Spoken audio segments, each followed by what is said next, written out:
নির্লজ্জ কথা শুনে তনুজা খান মুহূর্তের জন্য পাথর হয়ে দাঁড়িয়ে রইল। হিমি খান দীর্ঘদিনের অভিজ্ঞতায় পরিস্থিতি বুঝতে পারে অসহায় গলায় তনুজা খানের উদ্দেশ্য বললেন, বুবু, ছেলেটা আমার প্রচণ্ড রেগে আছে, এখনো নিজের মধ্যে নেই। স্বামী স্ত্রীর ঝগড়া আমাদের মাঝখানে না যাওয়াই ভালো। তুমি চিন্তা করো না, আয়ান তিথির কোনো ক্ষতি করবে না। ও আগের মতো নেই। এখন আয়ানের চোখে আমি তিথির জন্য গভীর ভালোবাসা আর অধিকার দেখতে পাই। থাকতে দাও ওদের মতো। তনুজা খান একটা দীর্ঘশ্বাস ফেলে মাথা নাড়লেন। তারপর দুজনে ভারী মনে সিঁড়ি দিয়ে নিচে নেমে গেলেন। এদিকে ঘরের ভেতরের পরিস্থিতি আগুনে তপ্ত। আয়ান তিথিকে লোহার মতো শক্ত হাতের বাঁধনে দেওয়ালের সাথে চেপে ধরেছে। তিথি খাঁচায় বন্দি পাখির মতো ছটপট করতে করতে তীক্ষ্ণ করে বলল, আয়ান, ভালোই ভালোই বলছি, আমাকে ছাড়ো। তুমি একদম আমাকে ছুবে না। আয়ান তিথির মুখে একদম কাছে মুখ এনে তপ্ত নিঃশ্বাস ফেলে আরো শক্ত করে চেপে ধরল। দাঁতে দাঁত চেপে বলল, তোকে আমি ছুবো না, এটা বলতে চাইছিস তো? তিথি জেদের বশবর্তী হয়ে মাথা নেড়ে চিৎকার করে বলে, হ্যাঁ, 100 বার। মুহূর্তে আয়নের ঠোঁটের কোণে এক ভয়ঙ্কর কামুক আর বাঁকা হাসি ফুটে উঠল। সে হেসে সে বলল, ওকে, ছুবো না। কথাটা শেষ হতে না হতে আয়ান তিথিকে এবার তুলে এক ঝটকায় বিছানায় মাঝখানে ছুঁড়ে মারল। অপ্রস্তুত তিথি বিছানায় আছড়ে পড়ে নিজেকে সামলানোর আগে দেখল আয়ান ধীর স্থিরভাবে নিজের শার্টের বোতামগুলো এক একটা করে খুলছে। তার চোখের দৃষ্টি আজ এক আদিম নেশা। সে তিথির দিকে এগোতে এগোতে নেশাগ্রস্ত গলায় বলল, তোকে স্পর্শ করবো না, তাই না? শুনে রাখ, তুই যতবার বলবি আমাকে ছুবে না, আমি তার থেকেও তোকে গভীরভাবে ছুবো। এতদিন নিজেকে অনেক কষ্টে কন্ট্রোল করে রেখেছিলাম শুধু তোর পরীক্ষার কথা ভেবে, কিন্তু আজ তোর অবাধ্যতা সব সীমা ছাড়িয়ে যাচ্ছে। I can't control myself anymore. It's time to make you mine in every possible way. You are going to fall in my. Tithi বিছানাতে পেছনে পেছোতে পেছোতে আতঙ্কিত বলে, আয়ান, একদম ভালো হবে না কিন্তু।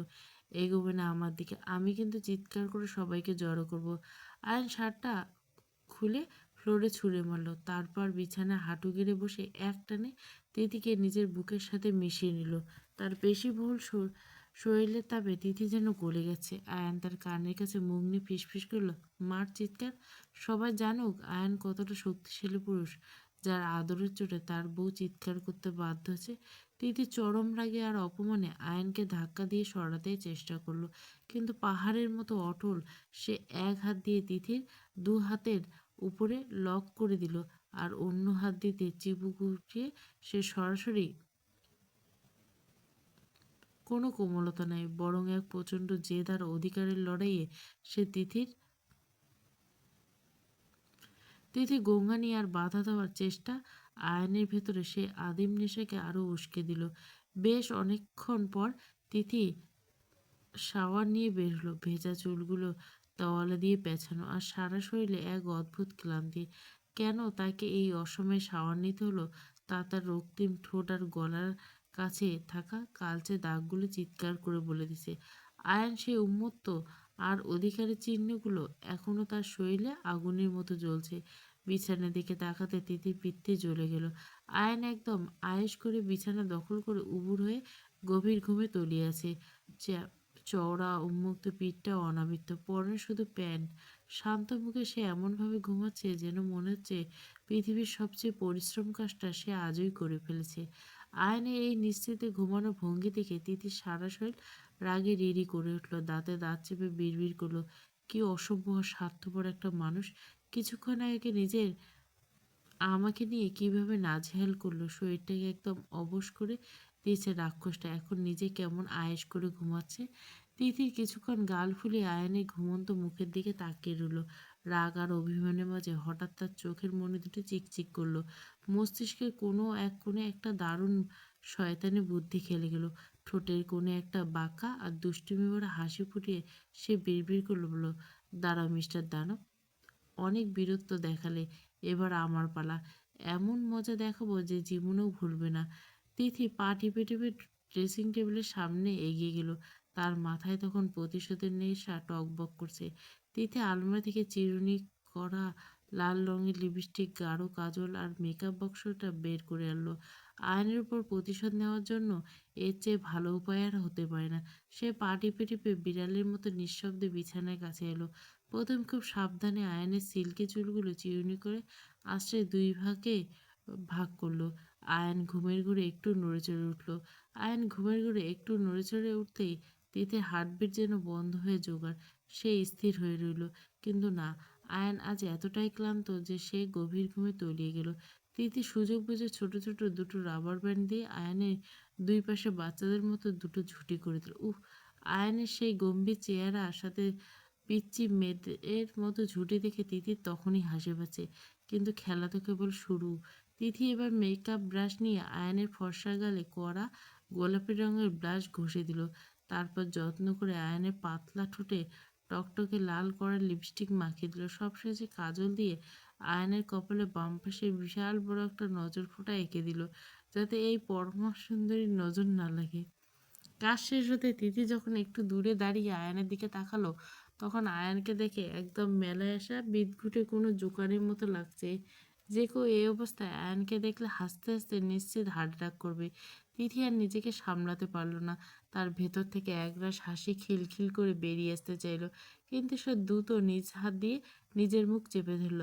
হাসিতে তার পেট ফেটে যাওয়ার উপক্রম, শরীর কাঁপছে, কিন্তু শব্দ করা যাবে না।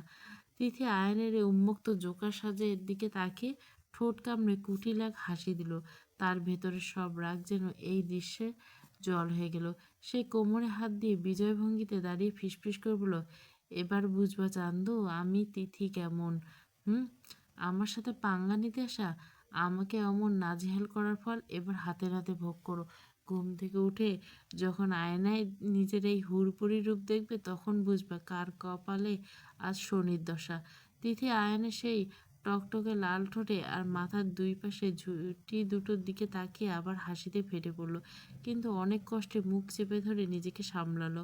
সে দ্রুত নিজের ফোনটা বের করে কয়েক অ্যাঙ্গেলে আয়নের ওই ঐতিহাসিক রূপের ছবিগুলো তুলে নিল। মনে মনে ভাবলো, এই ছবিগুলো হবে আমার তুরুপের তাস।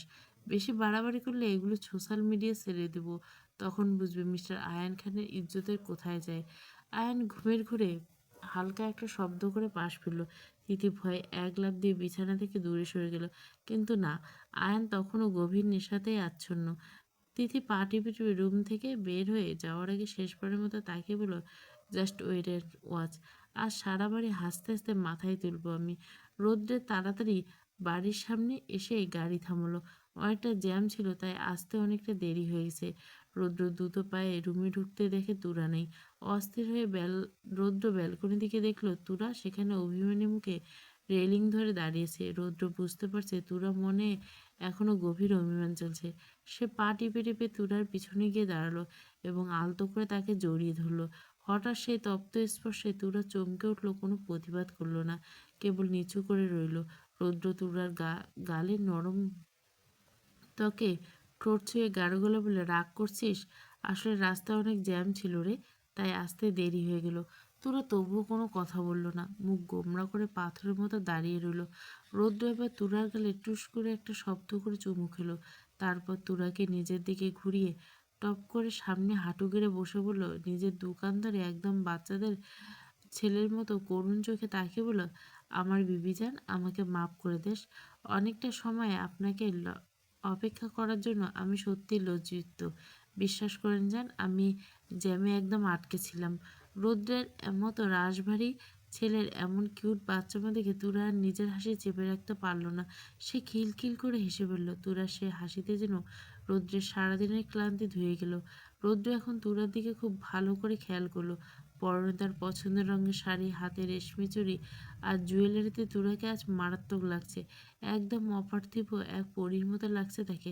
রৌদ্র মুগ্ধ হয়ে তাকিয়ে রইল। কিছুক্ষণ পর আচমকা এক বিরাট চটকায় তুরাকে পাজাখোলা করে নিল। তুরা অবাক হয়ে আকাশ থেকে পড়ল, ছটপট করল, আরে এটা কি করছেন? নামান বলছি আমাকে। এইভাবে কোলে নিলেন কেন? রৌদ্র তুরার কানের কাছে নিয়ে তপ্ত মুখ নিয়ে নেশাক্ত গলা বলল, চুপ, একদম চুপ, একটাও কথা বলবি না।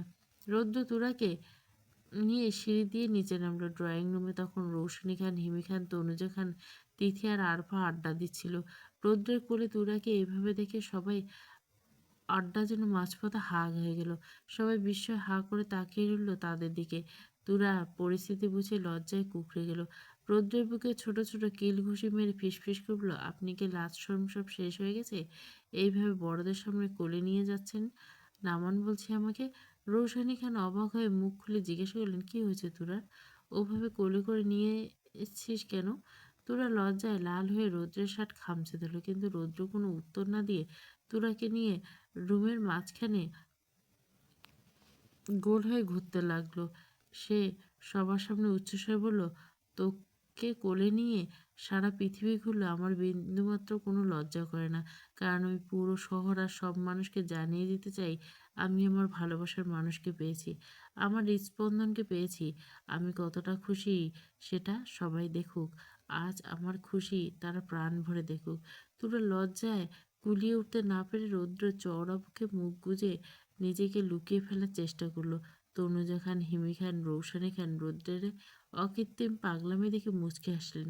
আরফা পরিস্থিতি সামলাতে না পারে চিল্লাতে চিল্লাতে বলল, লে ভাই, যখন সিঙ্গেল মানুষকে কেউ থাকে না তখন আরফার এই দৃশ্য দেখে মনের অবস্থা কি হয় সেটা কেউ জানে না। মনের মাঝে হাহাকারের ইমেজি আসলো। একটাই কথা মুখে আসে, কুছ কুছ কুতা হ্যায়। আরফার কথা শুনে তিথি হাসিতে ফেটে পড়তে গিয়ে নিজের মুখ চেপে ধরল। সে একবার তুরার রৌদ্রের অদ্ভুত রোমান্টিক কাণ্ড দেখলো, তারপর ফিসফিস করে রসিকতা করে বলল, লে হালুয়া, মার হাবা ঝাঁকানাকা। এদের কাণ্ড দেখে তো আমার মাথা ঘুরে যাচ্ছে। আনোয়ার খান, আরিফুল খান আর আশিক খান তিন ভাই মিলে জরুরি এক কাজ করে ঠিক সেই মুহূর্তে বাড়ির সদর দরজা দিয়ে ভেতরে ঢুকলো। বড়দের দেখে রৌদ্র এবার থামতে বাধ্য হলো।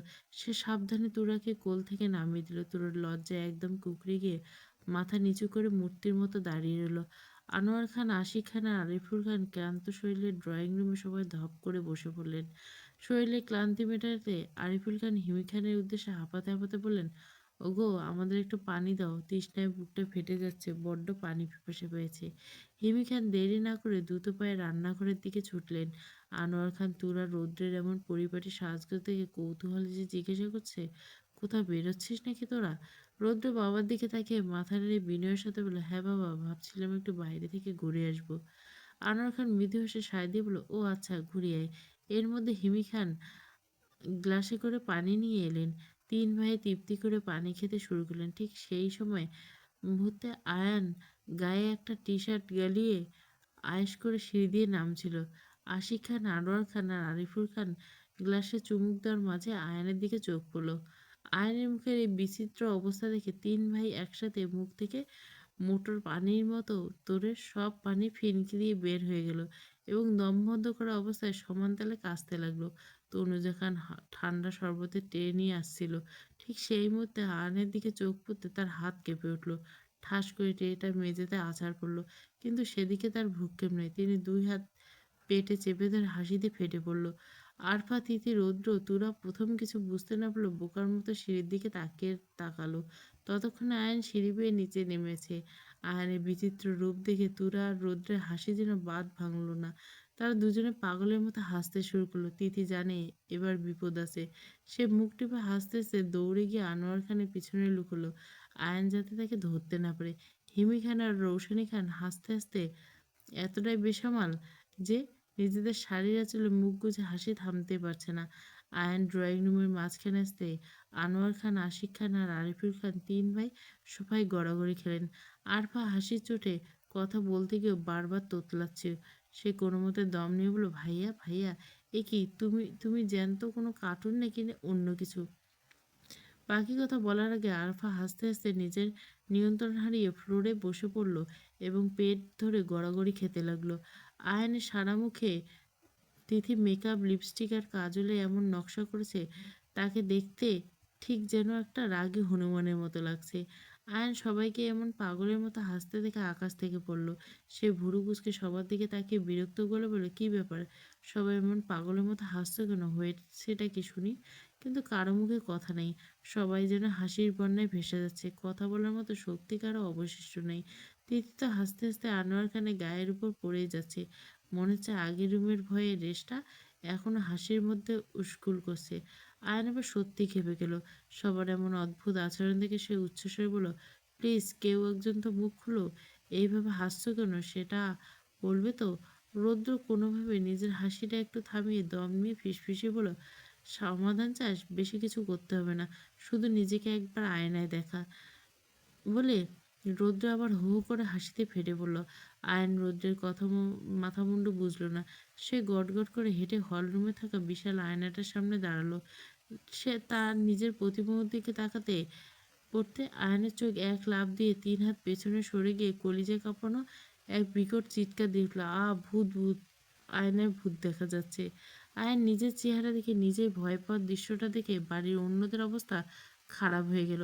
আনোয়ার খান, আশিক খান তো হাসতে হাসতে সোফা থেকে নিচে পড়ে যাওয়ার দশা। রৌশনী খান, হিমি খান আর তনুজা খান হাসতে হাসতে শেষমেশ ফ্লোরে বসে পড়ে কপাল চাপড়াতে লাগলেন। তুরা হাসির চোটে ভারসাম্য রাখতে না পারে ফ্লোরে পেট চেপে ধরে বসে পড়লেন। আরফার অবস্থা সবচেয়ে নাজেহাল। হাসতে হাসতে প্রায় সেন্স হারিয়ে ফেলার মতো অবস্থায় পৌঁছে গেছে। রৌদ্র কোনো মতে হাসি সামলে নিজে আয়নার কাছে গেল। তার কাঁধে হাত জোরে একটা চাপা দিল, গাধা, ওটা ভূত না, ওটা আসলে তুই। আয়ন এবার একটু শান্ত ও বড় একটা শ্বাস নিল। ও কিন্তু পরমুহূর্তে রৌদ্রের কথার মানে আর নিজের মুখের অবস্থান মনে পড়তে রৌদ্রের দিকে তাকে বিভৎস এক চিৎকার দিল, কি? রৌদ্র হাসতে হাসতে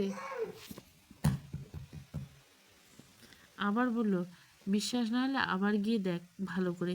আয়ন এবার অবিশ্বাসের চোখে আবার আয়নায় গিয়ে দাঁড়ালো। ভালো করে খুঁটিয়ে দেখলো, হ্যাঁ, আয়নার ভেতরে আগের সেই কিম্ভূত কিমাকার চেহারাটা দেখা যাচ্ছে। কিন্তু মুখের এমন বিচ্ছিরি অবস্থা দেখে আয়নের চোখ দুটো চড়ক গাছ করে ফেলল। পরক্ষণে তার মাথায় খেলে গেল, তিথির কারসাজি ছাড়া এই কাজ আর কারো পক্ষে সম্ভব না। আয়ন এবার রাগে ফুঁসতে ফুঁসতে তিথির দিকে তাকালো। সে দেখলো তখনও ফ্লোরে গড়াগড়ি খেয়ে হাসছে। আয়নের সে রাগে আর বিচ্ছিরি মাখা মুখ দেখে সবার হাসির মাত্রা যেন কয়েক গুণ বেড়ে গেল। হিমি খান হাসতে হাসতে হেসকে তুলে কোনো মতে বলল, বাবা আমার, আমি আর পাচ্ছি না গো, সোনা ছেলে আমার, তুই একটু গিয়ে তাড়াতাড়ি মুখটা ধুয়ে আয়। তবু আয়ন শান্ত হলো না। রাগে ফুঁসতে ফুঁসতে তিথির দিকে জ্বলন্ত দৃষ্টিতে তাকিয়ে রইল। সে আসলে ঘুম থেকে উঠে নিজের চেহারাটা একবার আয়নায় দেখার সুযোগ পায়নি। ঘুম ভেঙেছে আর অমনি টি শার্ট গায়ে গলিয়ে নিচে নেমেছে। আর এটাই ছিল তার জীবনের সব থেকে বড় ভুল। অন্তত মুখটা একবার দেখলে আজকে এই চরম লজ্জায় পড়তে হতো না। আর এই পুরো ঘটনার মূল কারিগর যে তিথি সেটা বুঝতে আয়নের বাকি নেই। আয়ন আবার তিথির দিকে ধেয়ে আসতে গেল। তিথির অবস্থা বেগতিক দিকে তাড়াতাড়ি আনোয়ার খানকে জাপটে দিলেন। রৌদ্র বুঝতে পারছে যে আয়ন এই অবস্থায় তিথি সাজিয়েছে। আর এখন খেপে গিয়ে আয়ন যে তিথির কী দশা করবে তার কোনো ঠিক নেই। রৌদ্র কোনোভাবে নিজের হাসি থামিয়ে শরীরের সবটুকু শক্তি দিয়ে আয়নকে টেনে ধরল। আয়ন রৌদ্রের হাত থেকে ছাড়া পাওয়ার জন্য ধস্তাধস্তি করতে করতে চিৎকার করে বলল, ভাইয়া আমাকে ছাড়ো, আমি আজকে তিথিকে কাচ্চা চিবিয়ে খাবো, পানি আর লবণ ছাড়ে, ছাড়ো বলছি। আমার মাথায় এখন আগ্নেয়গিরি হয়ে আছে। তিথি ভয়ে আরও শক্ত করে আনোয়ার খানকে খামচে ধরল। আনোয়ার খান হাসির চোটে সামনে নিয়ে আয়ানের দিকে তাকিয়ে বলে, আয়ান, ছোট মানুষ দুষ্টুমি করে ফেলছে, এখন রাত না দেখে শান্ত হয়ে মুখটা ফ্রেশ করে আয়, আমাদের হাসতে হাসতে অবস্থা খারাপ হয়ে যাচ্ছে রে বাবা। আয়ান রাগে কাঁপতে কাঁপতে গর্জে উঠে বলল, যেহেতু তোমরা হেসেছো তাহলে হাসো যত পারো, কিন্তু আমি তিথিকে উচিত শিক্ষা না দিয়ে এখান থেকে এক পাও নড়ব না। আমি ওর আজ কি করব তা আমি নিজেও জানি না। আয়ান ছাড়া পাওয়ার জন্য পাগলের মতো ধস্তাধস্তি করতে লাগলো। বাড়ির সবাই তার কাণ্ড দেখে আরও বেশি হাসতে লাগলো। এদিকে হাসতে হাসতে রৌদ্রের গায়ের শক্তি কমে এসছে। যে কোনো সময় আয়ান ছাড়া পেয়ে যেতে পারে। আয়ান চিৎকার করে রৌদ্রকে বলল, ভাইয়া প্লিজ ছাড়ো আমাকে, আমার মাথার উপর চিতার আগুন জ্বলছে, ছাড়ো আমাকে। রৌশনী খান কোনো রকম শ্বাস নিতে নিতে বলল, বাবা আয়ান, এত রাগ করিস না, ছোট মেয়ে এমনি একটু মজা করছে, তুই বুঝিস, যা বাবা ঘরে গিয়ে মুখটা ধুয়ে আয়। আয়ান যেন এতে আরও জ্বলে উঠল। সে লাফাতে লাফাতে আর ধস্তাধস্তি করতে বলল, আমি তখনই শান্ত হব যখন আমি ওই তিথির কাল্লা ফাটাবো। এর আগে আমি কিছু শুনছি না। বাড়ির সবাই বুঝতে পারছে আয়ান এবার সীমানা ছাড়িয়ে গেছে। সে এখন হিতাহিত জ্ঞান শূন্য। আনোয়ার খান এবার বিপদ টের পেয়ে তিথির কানের কানে ফিসফিস করে, তিথি, তুই চট করে ঘরে গিয়ে দরজা বন্ধ করে রাখ, আয়ান এখন তোকে ধরলে তোকে আস্ত রাখবে না। তিথি এতক্ষণ হাসলে এবার তার বুক টিপটিপ করছে। সে ভাবলো রুমে গিয়ে দরজা বন্ধ করলে তো লাভ নেই, এই পাগলা আয়ান তো দরজা ভেঙে হলেও ঢুকবে। তিথি কাঁপতে কাঁপতে হঠাৎ কিছু একটা ভেবে মুহূর্তের মধ্যে মুখে বাঁকা হাসি ফুটে উঠল। সে আনোয়ার খানকে চুপি চুপি বলল, চাচা তাড়াতাড়ি আমাকে 100 টাকা দাও তো। আনোয়ার খান আর কথা না বেরিয়ে পকেট থেকে একটা 100 টাকার নোট বের করে দিলেন। তিথি চাচার কানে কানে কিছু একটা বলে গায়ের ওড়নাটা ভালো করে জড়িয়ে নিল। তারপর বীর দর্পে আয়নের সামনে দিয়ে যেতে যেতে ব্যঙ্গ করে বলে, পড়ে থাকো ওই ছাইপাশ রাগ নিয়ে, এই রাগকে এই তিথি থোড়াই কেয়ার করে। এই বলে তিথি ঝড়ের বেগে বাড়ির বাইরে চলে এলো। রাস্তার ধারে একটা সিএনজি পেয়ে চট করে তাতে উঠে পড়লো। মুহূর্তের মধ্যে সিএনজি নিয়ে তিথি উধাও। এদিকে রৌদ্র আয়নকে ছেড়ে দিল। আয়নও ছাড়া পেয়ে তীরের মতো বাড়ির বাইরে ছুটে এলো, কিন্তু বাইরে এসে দেখলো চারপাশ ফাঁকা, তিথির কোথাও নেই, থাকার কথাও নয়। আয়ন এবার আগে পুষতে পুষতে বাড়ির ভেতরে ঢুকলো। সোজা আনোয়ার খানের সামনে গিয়ে দাঁড়িয়ে অগ্নিদৃষ্টিতে তাকে বলে, চাচা সত্যি করে বলো তিথি কোথায় গেছে। আনোয়ার খান এবার বেশ গম্ভীর হওয়ার ভান করে বলল, তিথি আমার কাছে টাকা চাইলো, তারপর বলে, চাচা আমি একটা জায়গায় যাচ্ছি, কিন্তু কোথায় গেল সেটা বলে যায়নি। আয়ন চাচার কথা একটু বিশ্বাস করল না। সে বুঝতে পারছে সবাই মিলে তাকে ঘোরানোর চেষ্টা করছে। আয়ন গলা রক ফুলিয়ে চিৎকার করলো, চাচা দেখো আমি জানি তুমি জানো তিথি কই গেছে, তাড়াতাড়ি বলে, না হলে কিন্তু ওকে কোনোদিন সামনে পাইলে আমি জ্যান্ত কবর দেব। আরিফুল খান দেখলেন আয়নের রাগ চরমে পৌঁছে গেছে, যে কোনো সময় সে অঘটন ঘটিয়ে ফেলতে পারে। তিনি পরিস্থিতি সামলাতে শান্ত গলে বলেন, দেখ বাবা, রাগটা পরে দেখাস, আগে রুমে গিয়ে মুখটা ধুয়ে নে। এই অবস্থা নিয়ে বেশি কথা বলে তোর নিজেরই খারাপ লাগবে। আয়নার কোনো কথা বাড়ালো না। সে রাগে ফুঁসতে ফুঁসতে লম্বা শ্বাস নিল, তারপর বড় বড় পা ফেলে নিজের রুমের দিকে হাঁটা চলে গেল। আয়নের হাঁটার ভঙ্গি দেখে মনে হচ্ছিল সে মাটির সাথে যুদ্ধ করছে। সে চলে যেতে ড্রয়িং রুমে আবার হাসির রোল পড়ে গেল। আশি চমৎকার করে পায়েস রান্না শেষ করে শাওয়ার নিল। ভেজা চুল মুছতে মুছতে সে রুমে ঢুকে দেখলো শিয়াব ল্যাপটপে নিয়ে সোফায় বসেছে, কাজের প্রতি তার মনোযোগ। আশি আয়নার সামনে দাঁড়িয়ে নিজের যত্ন নিতে শুরু করলো। মুখে হাতে আলতো করে ক্রিম মাখিয়ে নিল। হঠাৎ তার খেয়াল হলো গাউনের পেছনের চেনটা লাগানো হয়নি। এতদিন সে কামিজ পরতে অবস্থা, হুট করে গাউনটা পরায় চেন লাগাতে গিয়ে বেশ বেগ পেতে হচ্ছে। তাই হাতটা পেছনে নিয়ে অনেক চেষ্টা করলো, কিন্তু চেনটা কিছুতেই নাগালে আসছে না। বারবার টেনে টেনে আশি রীতিমতো হাঁপিয়ে উঠছে। সে কাজ করতে করতে আর চোখে আশির দিকে তাকালো। মেয়েটা চেন লাগানোর জন্য ছটফটানোর দিকে সে ল্যাপটপটা বন্ধ করে পাশে রাখলো। তারপর নিঃশব্দে আশির পেছনে এসে দাঁড়ালো। আশি কিছু বুঝে ওঠার আগে শিয়াব তার হাতটা সরিয়ে দিল। আর শিয়াবের আকস্মিক স্পর্শে আশির সারা শরীর শিউরে উঠল। সে আয়নায় প্রতিবিম্বে শিয়াবের গম্ভীর চেহারা দেখে তাকিয়ে স্তব্ধ হয়ে রইল। আশি অন্তত যত্ন করে আশির ঘাড়ের উপরে ছড়িয়ে থাকা ভেজা চুলগুলো একপাশে সরিয়ে নিল। তার আঙুলে তপ্ত ছোঁয়ায় আশি এক রকম আবেশে চোখ বন্ধ করে ফেলল। শিয়াব ধীরে ধীরে চেনটা টেনে আটকে দিল। বেশ কিছু সময় পার হয়ে যাওয়ার পর কোনো শব্দ না পেয়ে আশি ধীরে ধীরে চোখ খুলল। আয়নায় তাকিয়ে দেখলো পেছনে কেউ নেই। সারা ঘর চোখ বুলিয়ে শিয়াবকে পেল। লোকটা জাদুকর নাকি, এত দ্রুত কোথায় চলে গেল? আশি নিচের মনে একটু হাসলো, তারপর চুলগুলো ভালো করে মুছে নিয়ে চলে এলো। নিচে ডাইনিং টেবিলে তখন শান্ত চৌধুরী, মিনা চৌধুরী, শিয়াব রাতের খাবারের জন্য বসছে।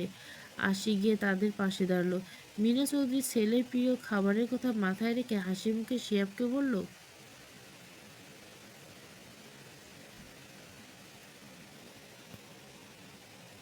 তুরা আর রৌদ্র রিক্সা করে ফুটপাতে এসে নামলো। আসলে রিক্সায় করে যাওয়ার আবদার তুরাই করেছিল, আর রৌদ্র তুরার কোনো কথা ফেলতে পারে না। ফুটপাতে পা রাখলে ঝালমুড়ির সুবাস তুরার নাকে লাগলো। সে লোভ সামলাতে না পারে রৌদ্র শার্টের হাতা ধরে টানতে টানতে বলল, প্লিজ আমাকে এক প্যাকেট ঝালমুড়ি খাওয়ান, ঘানে জিভে জল চলে আসছে। রৌদ্র ভুরু কুচকে একবার তুরার দিকে তাকিয়ে হাসলো, তারপর জিজ্ঞাসা করলো, তুই আগে কখনো এভাবে ঝালমুড়ি খেয়েছিস? তোরা জিভে জল আসার মতো করে ঢোক গিলে বলল, কত খাইছি তার হিসাব নেই, এখন প্লিজ কথা না বাড়িয়ে তাড়াতাড়ি কিনে দাও, আমি এ সহ্য করতে পারছি না। কথাটা বলে তুরা রৌদ্রের উত্তরের অপেক্ষা করলো না। সে তাড়াতাড়ি চটজলদি ঝালমুড়ি ওয়ালার সামনে গিয়ে দাঁড়িয়ে বেশ হাঁক দিয়ে বলল, এই মামা, জলদি আমাকে স্পেশাল করে এক প্যাকেট ঝালমুড়ি দিন তো। ঝালমুড়িওয়ালা মুচকি হেসে বলল, আচ্ছা মা দিতেছি, একটু সবুর করো। রৌদ্র তুরার সে ছেলে মানুষের কাণ্ড দেখে নিজের হাসি চেপে রাখতে পারল না। সে ধীর পায়ে গিয়ে তুরার ঠিক পেছনে দাঁড়ালো। ঝালমুড়িওয়ালা দুজনকে একসাথে দেখে আপন মনে বলে উঠলো, আপনারা কি স্বামী স্ত্রী? রৌদ্র খুব সাবলীলভাবে ছোট করে বলল, হুম। ঝালমুড়িওয়ালা বানাতে বানাতে মানা আবারও বলল, মাশা আল্লাহ, খুব সুন্দর বানিয়েছে কিন্তু আপনাদের দুজনকে। রৌদ্র হালকা একটু হেসে তাকে ধন্যবাদ জানালো। তারপর তুরার স্বাস্থ্যের কথা ভেবে নিচু স্বরে বলল, মামা ঝালটা একটু কম দিন কিন্তু। রৌদ্রের কথা শুনে তুরার চোখ বড় বড় করে তার দিকে তাকালো, যেন খুব অপরাধ করে ফেলেছে রৌদ্র। তুরা গাল ফুলে বলল, কেন ঝাল কম দেবে শুনি? আপনি কিছু বুঝেন না। এই মামা, আপনি একটু কড়া করে ঝাল দিবেন তো। ঝালমুড়ি ঝাল না হলে কি এর জমে? রৌদ্র আবার সাবধান করে দিল, তোরা পরে ঝাল লাগলে কিন্তু আমাকে দোষ দিতে পারবে না। তোরা এবার রৌদ্রকে উল্টো ধমক দিয়ে বলল, সে বেশ তেজ দেখে বলে, একদম চুপ থাকেন তো আপনি। আপনি আমি কি আজ প্রথম ঝালমুড়ি খাচ্ছি নাকি? এই ব্যাপারে আমার 80 বছরের অভিজ্ঞতা আছে। তুরার কথা শুনে ঝালমুড়ি মামা হু হু করে হেসে উঠল। রৌদ্র নিজের তর্জনী ঠোঁটের উপর রেখে হাসি চেপে ধরার চেষ্টা করলো। তারপর কৌতুক মিশানো গলা বলে, কি বলে 80 বছরের অভিজ্ঞতা? তো তোমার বর্তমান বয়সটা কত শুনি? তুরা এবার নিজের ভুল বুঝতে পেরে জিভ কাটলো। ঝালের চোটে কি বলতে কি বলে ফেলেছে। সে আর কথা না বাড়িয়ে ঝালমুড়ি মামাকে তাড়া দিল। মামা, আপনি কারো কথায় কান না দিয়ে নিজের কাজ করুন, জলদি দেন। এরপর ঝালমুড়িওয়ালা বানিয়ে দিতেই তুরা পরম তৃপ্তিতে আয়েশ করে খেতে শুরু করলো। তুরা জোরে জোরে রৌদ্রের মুখে 1 চামচ তুলে দিল।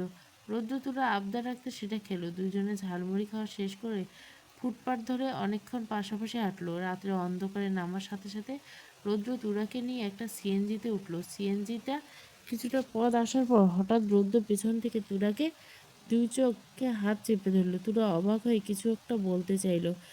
একদম চুপ থাকো, তোকে একটা দারুণ জিনিস দেখাবো। তুরা আর কোথাও কথা না বলে চুপ করে রইল। তার বুকের ভিতরটা ধুকপুক করছে। কিছুক্ষণ পর সিএনজি থামার শব্দ হলো। রৌদ্র বেশ সাবধানে তুরার চোখ থেকে সিএনজি থেকে নামলো। তারপর ধীরে ধীরে একটু হেঁটে আস্তে আস্তে চোখ খুলতে হাত সরিয়ে দিল। আর তুরা চোখ খুলতে এক বিস্ময়ে চোখ বড় বড় হয়ে গেল। কারণ সে এখন জমজমাট রাতের মেলায়। চারিদিকে দৃশ্য দেখে তুরা যেন স্বপ্নের জগতে চলে গেল। চোখ ধাঁধানো রঙিন আলোয় রোশনাই ছড়িয়ে মেলার প্রতিটি কোণায় নানা রঙের ছোট ছোট বাল্ব, হ্যাঙ্গিং ল্যান্টার্ন, নিয়ন সাইনবোর্ড দিয়ে সাজানো হয়েছে পুরো মেলা প্রাঙ্গণে। বাতাসে ভেসে আসছে হরেক রকমের খাবারের মন মাতানো সুবাস, ফুচকা, চটপটে জিলিপি, ঘুগনি আর গরম গরম কাবাবের লোভনীয় গন্ধ। একপাশে সারিবদ্ধভাবে দাঁড়িয়ে আছে সেই দোকান। কোনো দোকানে মাটির পুতুল, খেলনা, শোপিস সাজানো। কোনো দোকানে হাতে গড়া গহনা আর বাঁশের তৈরি বাহারি জিনিসপত্র। এক কোণায় জাদুর খেলা চলছে। এক জাদুকর, তার চারপাশে ভিড় করে আছে উৎসুক জনতা। পাশের নাকরদোলা চরকিগুলো ঘুরছে সশব্দে, আর তাতে বসে থাকা মানুষগুলো উচ্ছ্বাসিত হাসির শব্দে ভেসে আসছে। শিশুরা বায়না ধরছে খেলনার জন্য। প্রেমিক যুগলরা হাতে হাত ধরে হেঁটে বেড়াচ্ছে আলোর নিচে। আর পরিবারগুলো মিলেমিশে উপভোগ করছে ছুটির রাতের সেই উৎসব। পুরো মেলাটা যেন প্রাণবন্ত হাসিতে আর কোলাহলে মুখরিত। তুরা মুগ্ধ হয়ে চারপাশ দেখছে। রৌদ্রের দিকে তাকিয়ে তার চোখ দুটো ঝলমল করে উঠল। তুরা খুশিতে যেন ডানা মেলে পাখির মতো ছটপট করছে। ঝলমলে আলোর দিকে চেয়ে সে উত্তেজিত গলায় বলল, আপনি কি করে জানলেন যে এখানে এত বড় মেলা হচ্ছে? রৌদ্রের মেলার প্রবেশপথে রঙিন তরুণটার দিকে তাকিয়ে দীর্ঘশ্বাস ফেলে বলল, এটা আমার কাছে নতুন কিছু না রে। ছোটবেলায় বাবার হাত ধরে যে কতবার এই মেলা এসেছে তার হিসাব নেই। এখন তো বড় হয়ে গেছি, বাবার কাছে আগের মতো আবদার করার বয়সটা নেই। তাই ভাবলাম এবার না হয় নিজের বউকে নিয়ে ছোটবেলার স্মৃতিতে ঝালিয়ে নিই। তোরা আর এক মুহূর্ত দেরি করলো না। রৌদ্রের হাতটা শক্ত করে আঁকড়ে ধরলো।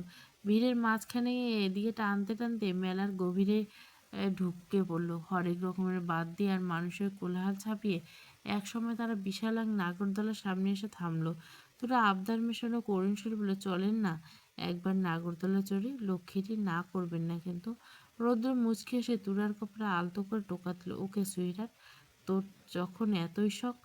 টিকিট কেটে ছোট্ট কাঠের কামরাটায় গিয়ে বসলো। নাকের দলা যখন ক্যাচ ক্যাচ করে ধীর গতিতে চলল, তুরা ভয়ে রৌদ্রের কনুইটা নখ দিয়ে খামচে দিল। সময় যত যাচ্ছিল ঘোরের গতি ততই বাড়ছিল। রৌদ্র আগে কখনো এই যন্ত্রে ওঠেনি।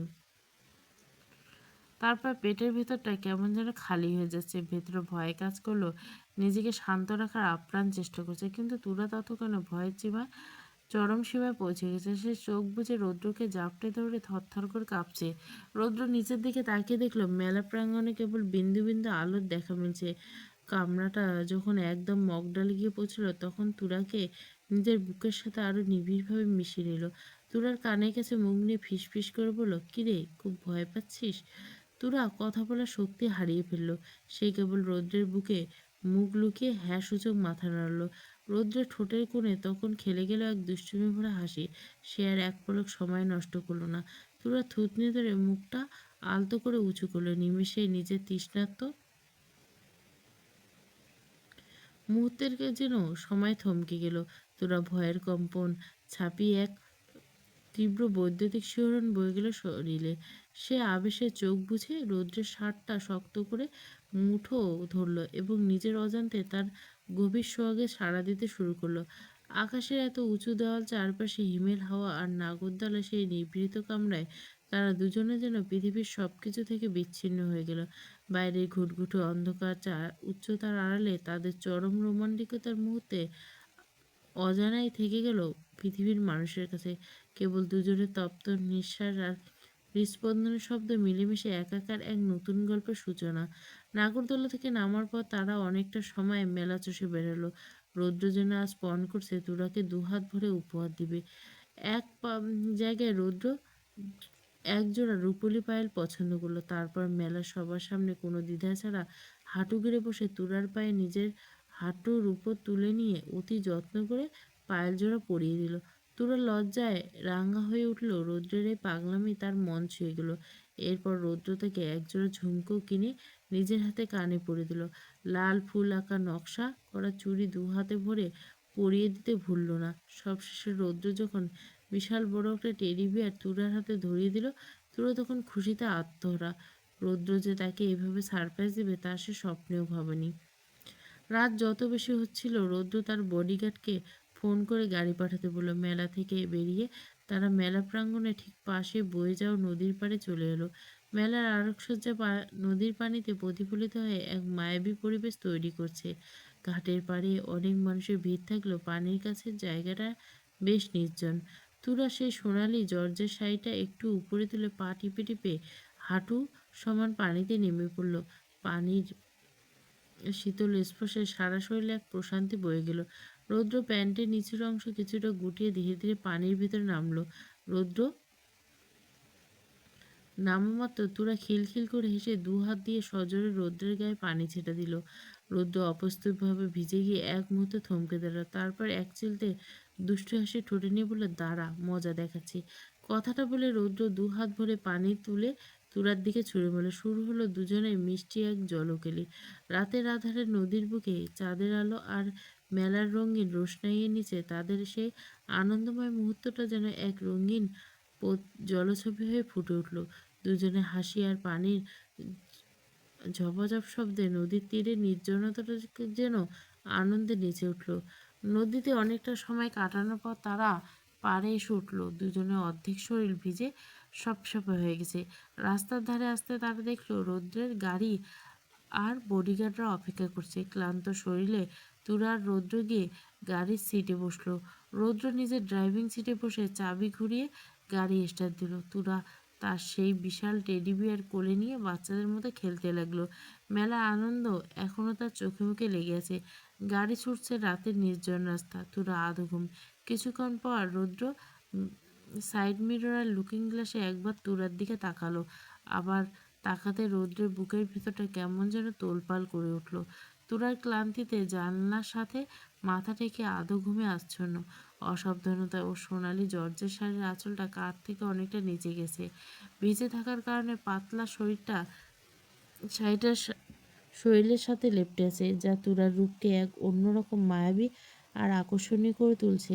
রৌদ্র কয়েকবার শুকনো ঢোক গেলছে। সে দৃষ্টি সরিয়ে নেওয়ার আপ্রাণ চেষ্টা করছে, কিন্তু বারবার চোখ জোড়া অবদ্ধ হয়ে আয়নার দিকে চলে যাচ্ছে। এক অদ্ভুত নেশা ওকে আচ্ছন্ন করে দিচ্ছে। রৌদ্র নিজের ঠোঁট কামড়ে ধরল। স্টিয়ারিং হুইলটা জোরে চেপে ধরে নিজের উত্তেজনা কমানোর চেষ্টা করলো। কিন্তু মনের ভিতরে যে তুরাকে পাওয়ার তৃষ্ণা জেগেছে সে- তা কোনোভাবে দমানো যাবে না। এসির ঠান্ডা বাতাসে রৌদ্রের কপালে বিন্দু বিন্দু ঘাম জমতে শুরু করলো। শরীর আর মনের এই যুদ্ধে সে নিজেকে সামলাতে হিমশিম। ড্রাইভ করার দিকে মন বসানো যেন অসম্ভব হয়ে দাঁড়িয়েছে রৌদ্রের জন্য। রৌদ্রের শরীরে প্রতিটি শিরায় যেন উত্তেজনায় কাঁপছে। কপাল বেয়ে ঘাম গড়িয়ে পড়ছে। চোখের দৃষ্টি আদিম তৃষ্ণা। নিজের সাথে লড়াই করতে করতে রৌদ্র চূড়ান্ত হেরে গেল।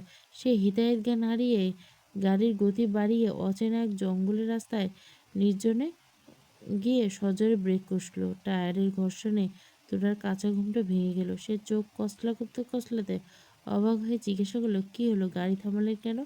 রৌদ্র শ্বাস প্রশ্বাস যেন অস্বাভাবিক রকমের কাঁপছে। সে সিটে হেলান দিয়ে হাঁপাচ্ছে। তুরার দিকে তাকিয়ে নেশালো গলা বলল, তুরা, তোকে আমার চাই, প্লিজ সামলা আমাকে, আমি আর পাচ্ছি না। তুরা বড় বড় চোখে তাকিয়ে রইল। রৌদ্রের এমন অদ্ভুত আচরণ দেখে সে কিছুটা ভড়কে গেল। কি হয়েছে আপনার, এমন করছেন কেন? রৌদ্র এবার সরাসরি তুরার চোখের দিকে তাকিয়ে তীব্র নেশায় আচ্ছন্ন হয়ে বলল, তোকে কাছে পাওয়ার এক মারাত্মক নেশা চেপেছি। তুরা বিস্ময়ে থমকে গেল। কি, আপনি কি পাগল হয়েছেন? এই মাঝ রাস্তায় এসব কি বলেছেন? তুরার কানে সেসব তুরা যেন পৌঁছাচ্ছে না। সে উত্তেজিত হয়ে নিজের তোরা আবার সত্যি ঘাবড়ে গেল। তার গলা শুকিয়ে এসছে। সে কাঁপা কাঁপা গলা বলে, রৌদ্র, আপনি শার্ট খুলছেন কেন? এখন কি মাঝ রাস্তায় শুরু করে দিবেন নাকি? রৌদ্রের যেন হিতাহিত জ্ঞান শূন্য। সে গায়ের শার্টটা ছিঁড়ে এক প্রকার ছুঁড়ে ফেলল। তার সুগঠিত জিম করা বডি দেখে তুরার বুকটা ধড়াস করে উঠল। রৌদ্র নেশালো আর উত্তেজিত কণ্ঠে বলল, আই কান কন্ট্রোল মাইসেলফ। তোর এই ভেজা রূপ দেখে আমার ভিতরে আগুন জ্বলছে। এখন থেকে বাড়ি যাওয়া তো দূরের কথা, এক সেকেন্ডও ধৈর্য ধরার ক্ষমতা নেই। কাছে আয়। আজ তুই আর আমি মিলে গাড়িটাকে এমনভাবে কাঁপাবো যে গাড়ির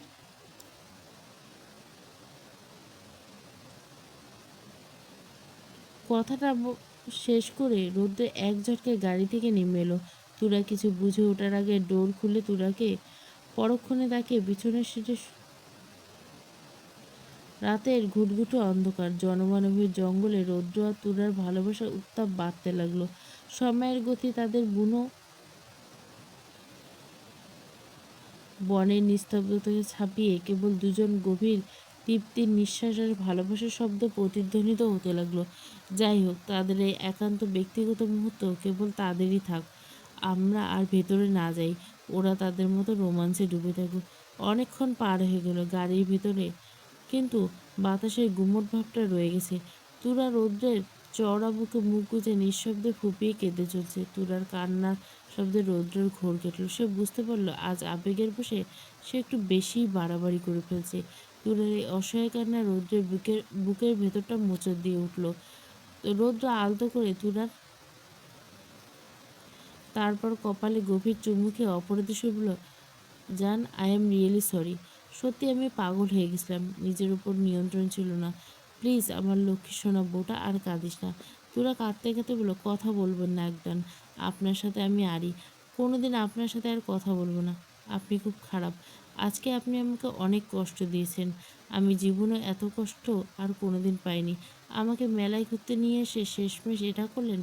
আপনার মনে এই মতলব ছিল? তুরার এমন অবুঝ আর অভিমানী অভিযোগ শুনে রৌদ্রের ঠোঁটের কোণে আলতো হাসি ফুটে উঠল।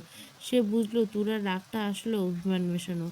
সে পরম মমতায় তুরার মুখটা একটু নিচু করে এবং নিজের আঙুল দিয়ে চোখের জল মুছে দিল। আচ্ছা, সরি বাবা, আর কোনোদিন এমন হবে না।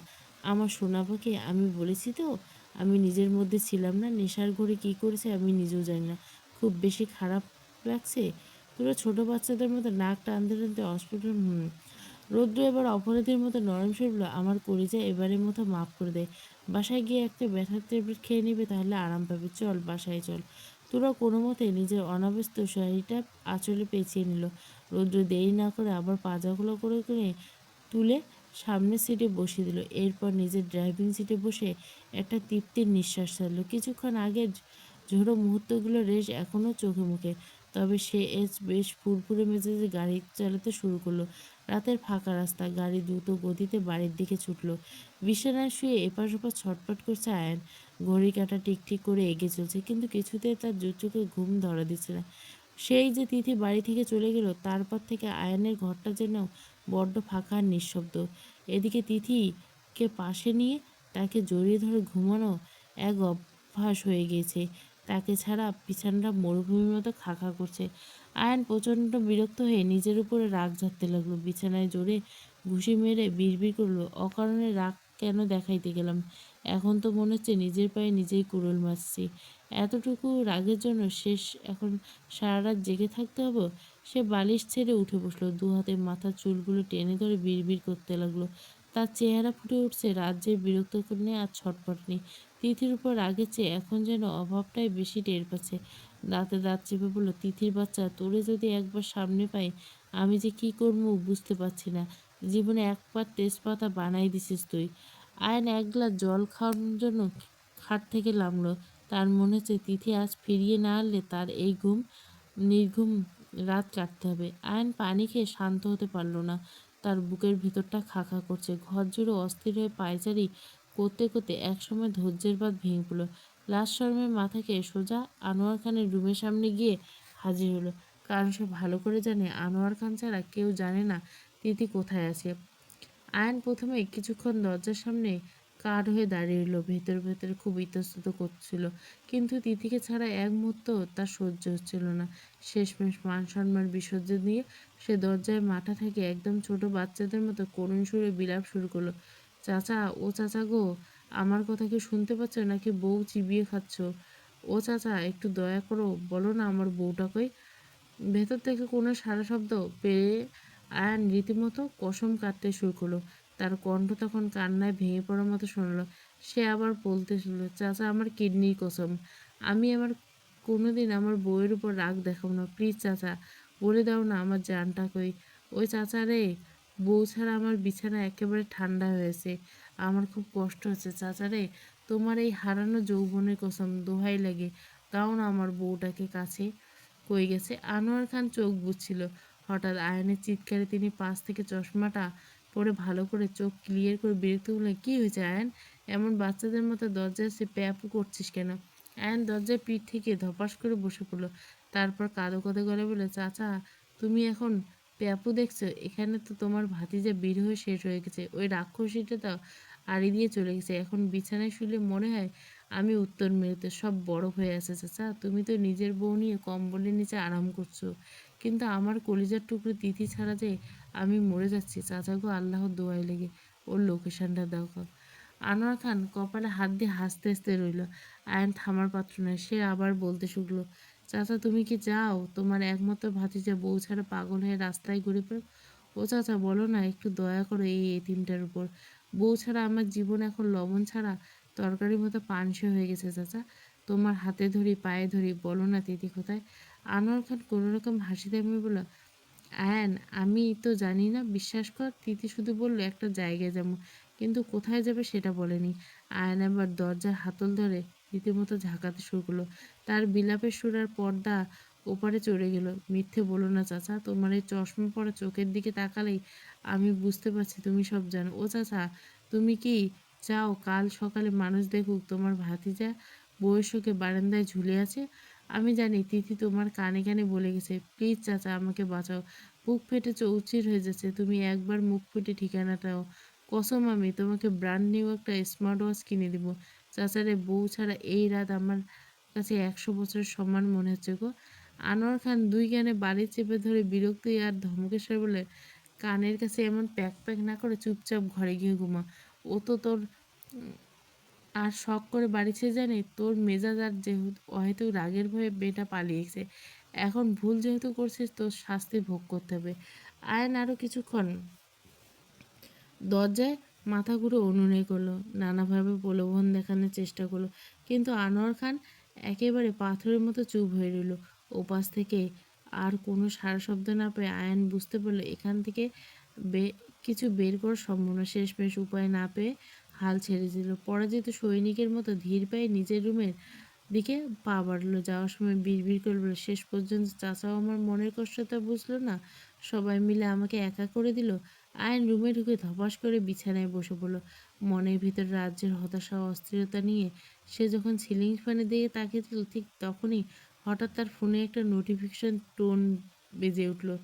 এই অসময়ে কার মেসেজ এলো তা দেখার জন্য একটা ইচ্ছে করছিল না, কিন্তু তবুও ফোনটা হাতে নিয়ে মেসেজ অপশানে ঢুকতে আয়নের চক্ষু চড়ক গাছ। আয়নকে জব্দ করার জন্য তার মাথায় ঝুঁটি আর মুখে মেকআপ, ঠোঁটে লিপস্টিক আর কপালে বিশাল এক নজর ফোটা যে বিচ্ছি শ্বাসটা ছিল, সেই ছবিগুলো হোয়াটসঅ্যাপে পাঠিয়েছে তিথি।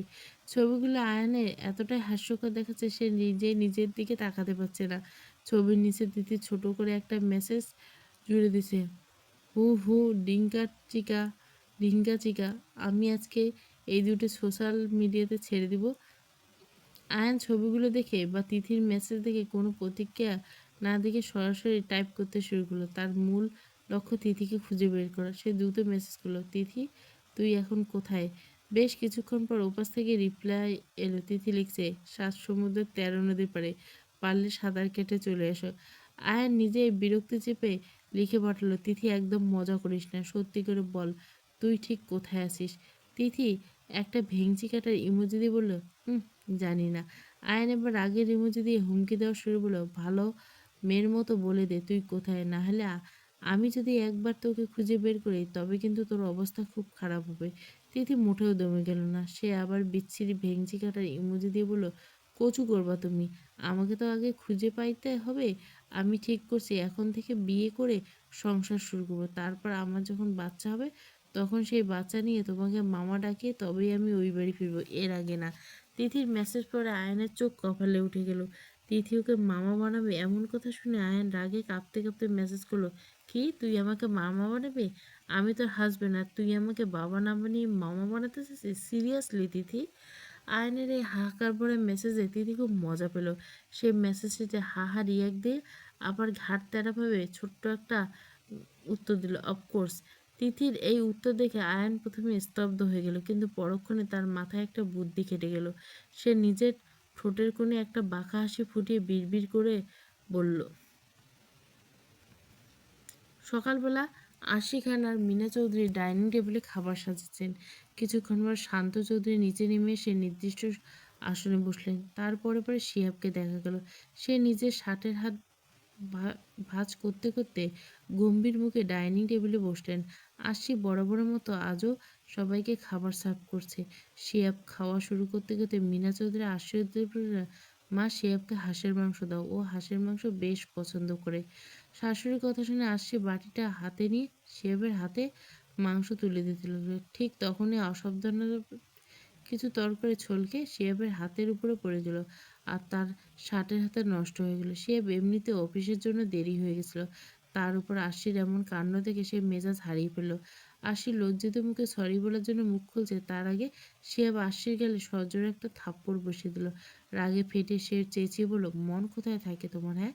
দেখে কাজ করতে পারো না? ডাইনিং টেবিলে শান্ত পরিবেশটা মুহূর্তে থমকে গেল। মিনা চৌধুরী আর শান্ত চৌধুরী পাথর হয়ে বসে রইল। আশি থাপ্পড় খেয়ে স্তব্ধ হয়ে মাথা নিচু করে দাঁড়ালো। সে ধরা গলায় বলল, আসলে আই এম সরি, ভুল হয়ে গেছে। সে আবারও হিংস্র ভঙ্গিতে গর্জে উঠল, তুমি জানো আমার এমনিতে দেরি হয়ে গেছে, তার মধ্যে তুমি আরও ঝামেলা পাকাচ্ছ। আচ্ছা তুমি কি আমার জীবনে শুধু ব্যাঘাত ঘটাতে এসছো? একটা না একটা ঝামেলা তুমি করেই ছাড়ো, কখনো বিরক্ত, কখনো কাজে বাধা, এসবের মানে কি? শোনো আসছি, আমার আর এসব ভালো লাগছে না, আমাকে একটু শান্তি দাও, আমি শান্তি চাই, জীবন আমার বড্ড অসহায় লাগছে। বলে শিহাব রাগে টেবিলের নিচে একটা লাথি মারল। খাওয়া ফেলে রেখে গটগট করে রুমে গিয়ে শার্ট চেঞ্জ করলো, কোট হাতে নিয়ে না খেয়ে ঘর থেকে বেরিয়ে গেল। পেছন থেকে মিনা চৌধুরী অনেক ডাকলেন, কিন্তু একবারও ফিরে তাকালো না। মিনা চৌধুরী ব্যথিত মনে আশির কাছে গিয়ে তার মাথা হাত বুলিয়ে দিলেন, মা তুমি কষ্ট পেও না, ছেলে আমার রেগে গেলে হিতাহিত জ্ঞান হারিয়ে ফেলে, ও আসলে বুঝতে পারছে না কী করছে। আর সে চোখের কোণ বেয়ে নোনা জল গড়িয়ে পড়ল। সে তাড়াতাড়ি ওড়নার কোনা দিয়ে চোখ মুছে জোর করে হাসি পড়ে বলল, না না, আমি কিছু মনে করি না, আমি বুঝতে পারছি তার মনের অবস্থা। শান্ত চৌধুরী আশির পাশে দাঁড়ালেন, স্নেহের পরশে তার মাথায় হাত রেখে শান্ত স্বরে বলেন, কষ্ট পেও না মা, সময় এলে আমার ছেলেটা সব বুঝবে, একটু ধৈর্য ধরো মা, সব ঠিক হয়ে যাবে। আশি মাথা নেড়ে কোনো রকমে নিজের সামনে দৌড়ে রুমে চলে এলো। দরজার আড়াল আসতে তার দীর্ঘদিনের চেপে রাখা ধৈর্যের বাঁধটা মুহূর্তে ভেঙে চুরমার হয়ে গেল। সে ফ্লোরে হাঁটু গেড়ে বসে দু হাতে মুখ ঢেকে ফুঁপিয়ে কেঁদে উঠল। বুকের ভেতরটা তীব্র কোনো যন্ত্রণা যেন দুমড়ে মুচড়ে যাচ্ছে। বারবার তার মনে হতে লাগলো, ভুলটা কি সত্যি ইচ্ছে করে করেছে, যার জন্য সবার সামনে তাকে এভাবে লাঞ্ছিত হতে হলো। মিনা চৌধুরী আশির মনে সেই হাহাকারটুকু বুঝতে পারল। তিনি ধীর পায়ে রুমে ঢুকলেন। আশি মেঝেতে লুটিয়ে বসে অসহায়ভাবে কাঁদছে। তিনি বুক ভরা মমতা আশির সামনে বসলেন এবং নিজের কম্পিত দুহাতে তার চোখের তপ্ত জল মুছে দিয়ে অন্তত নরম সুরে বললাম, না মা, কষ্ট পেও না, আমার ছেলেটা রাগ উঠলে হিতাহিত জ্ঞান থাকে না, তুমি তার কটু কথায় কিছু মনে করো না। আশি এবার ডুকরে কেঁদে উঠে মিনা চৌধুরীকে শক্ত করে জড়িয়ে ধরল। তার কান্নার তোরে কথাগুলো যেন আর্তনাদ হয়ে বেরিয়ে এলো। সে বলতে লাগলো, ওমা, আপনার ছেলে কেন আমায় ভালোবাসে না? আমি কি মেয়ে হিসেবে সত্যি এতটা অপয়া খারাপ? আমাকে এক বিন্দু ভালোবাসা যায় না? একটু ভালোবাসলে কি আপনার ছেলের রাজত্ব কমে যাবে নাকি ক্ষতি হবে?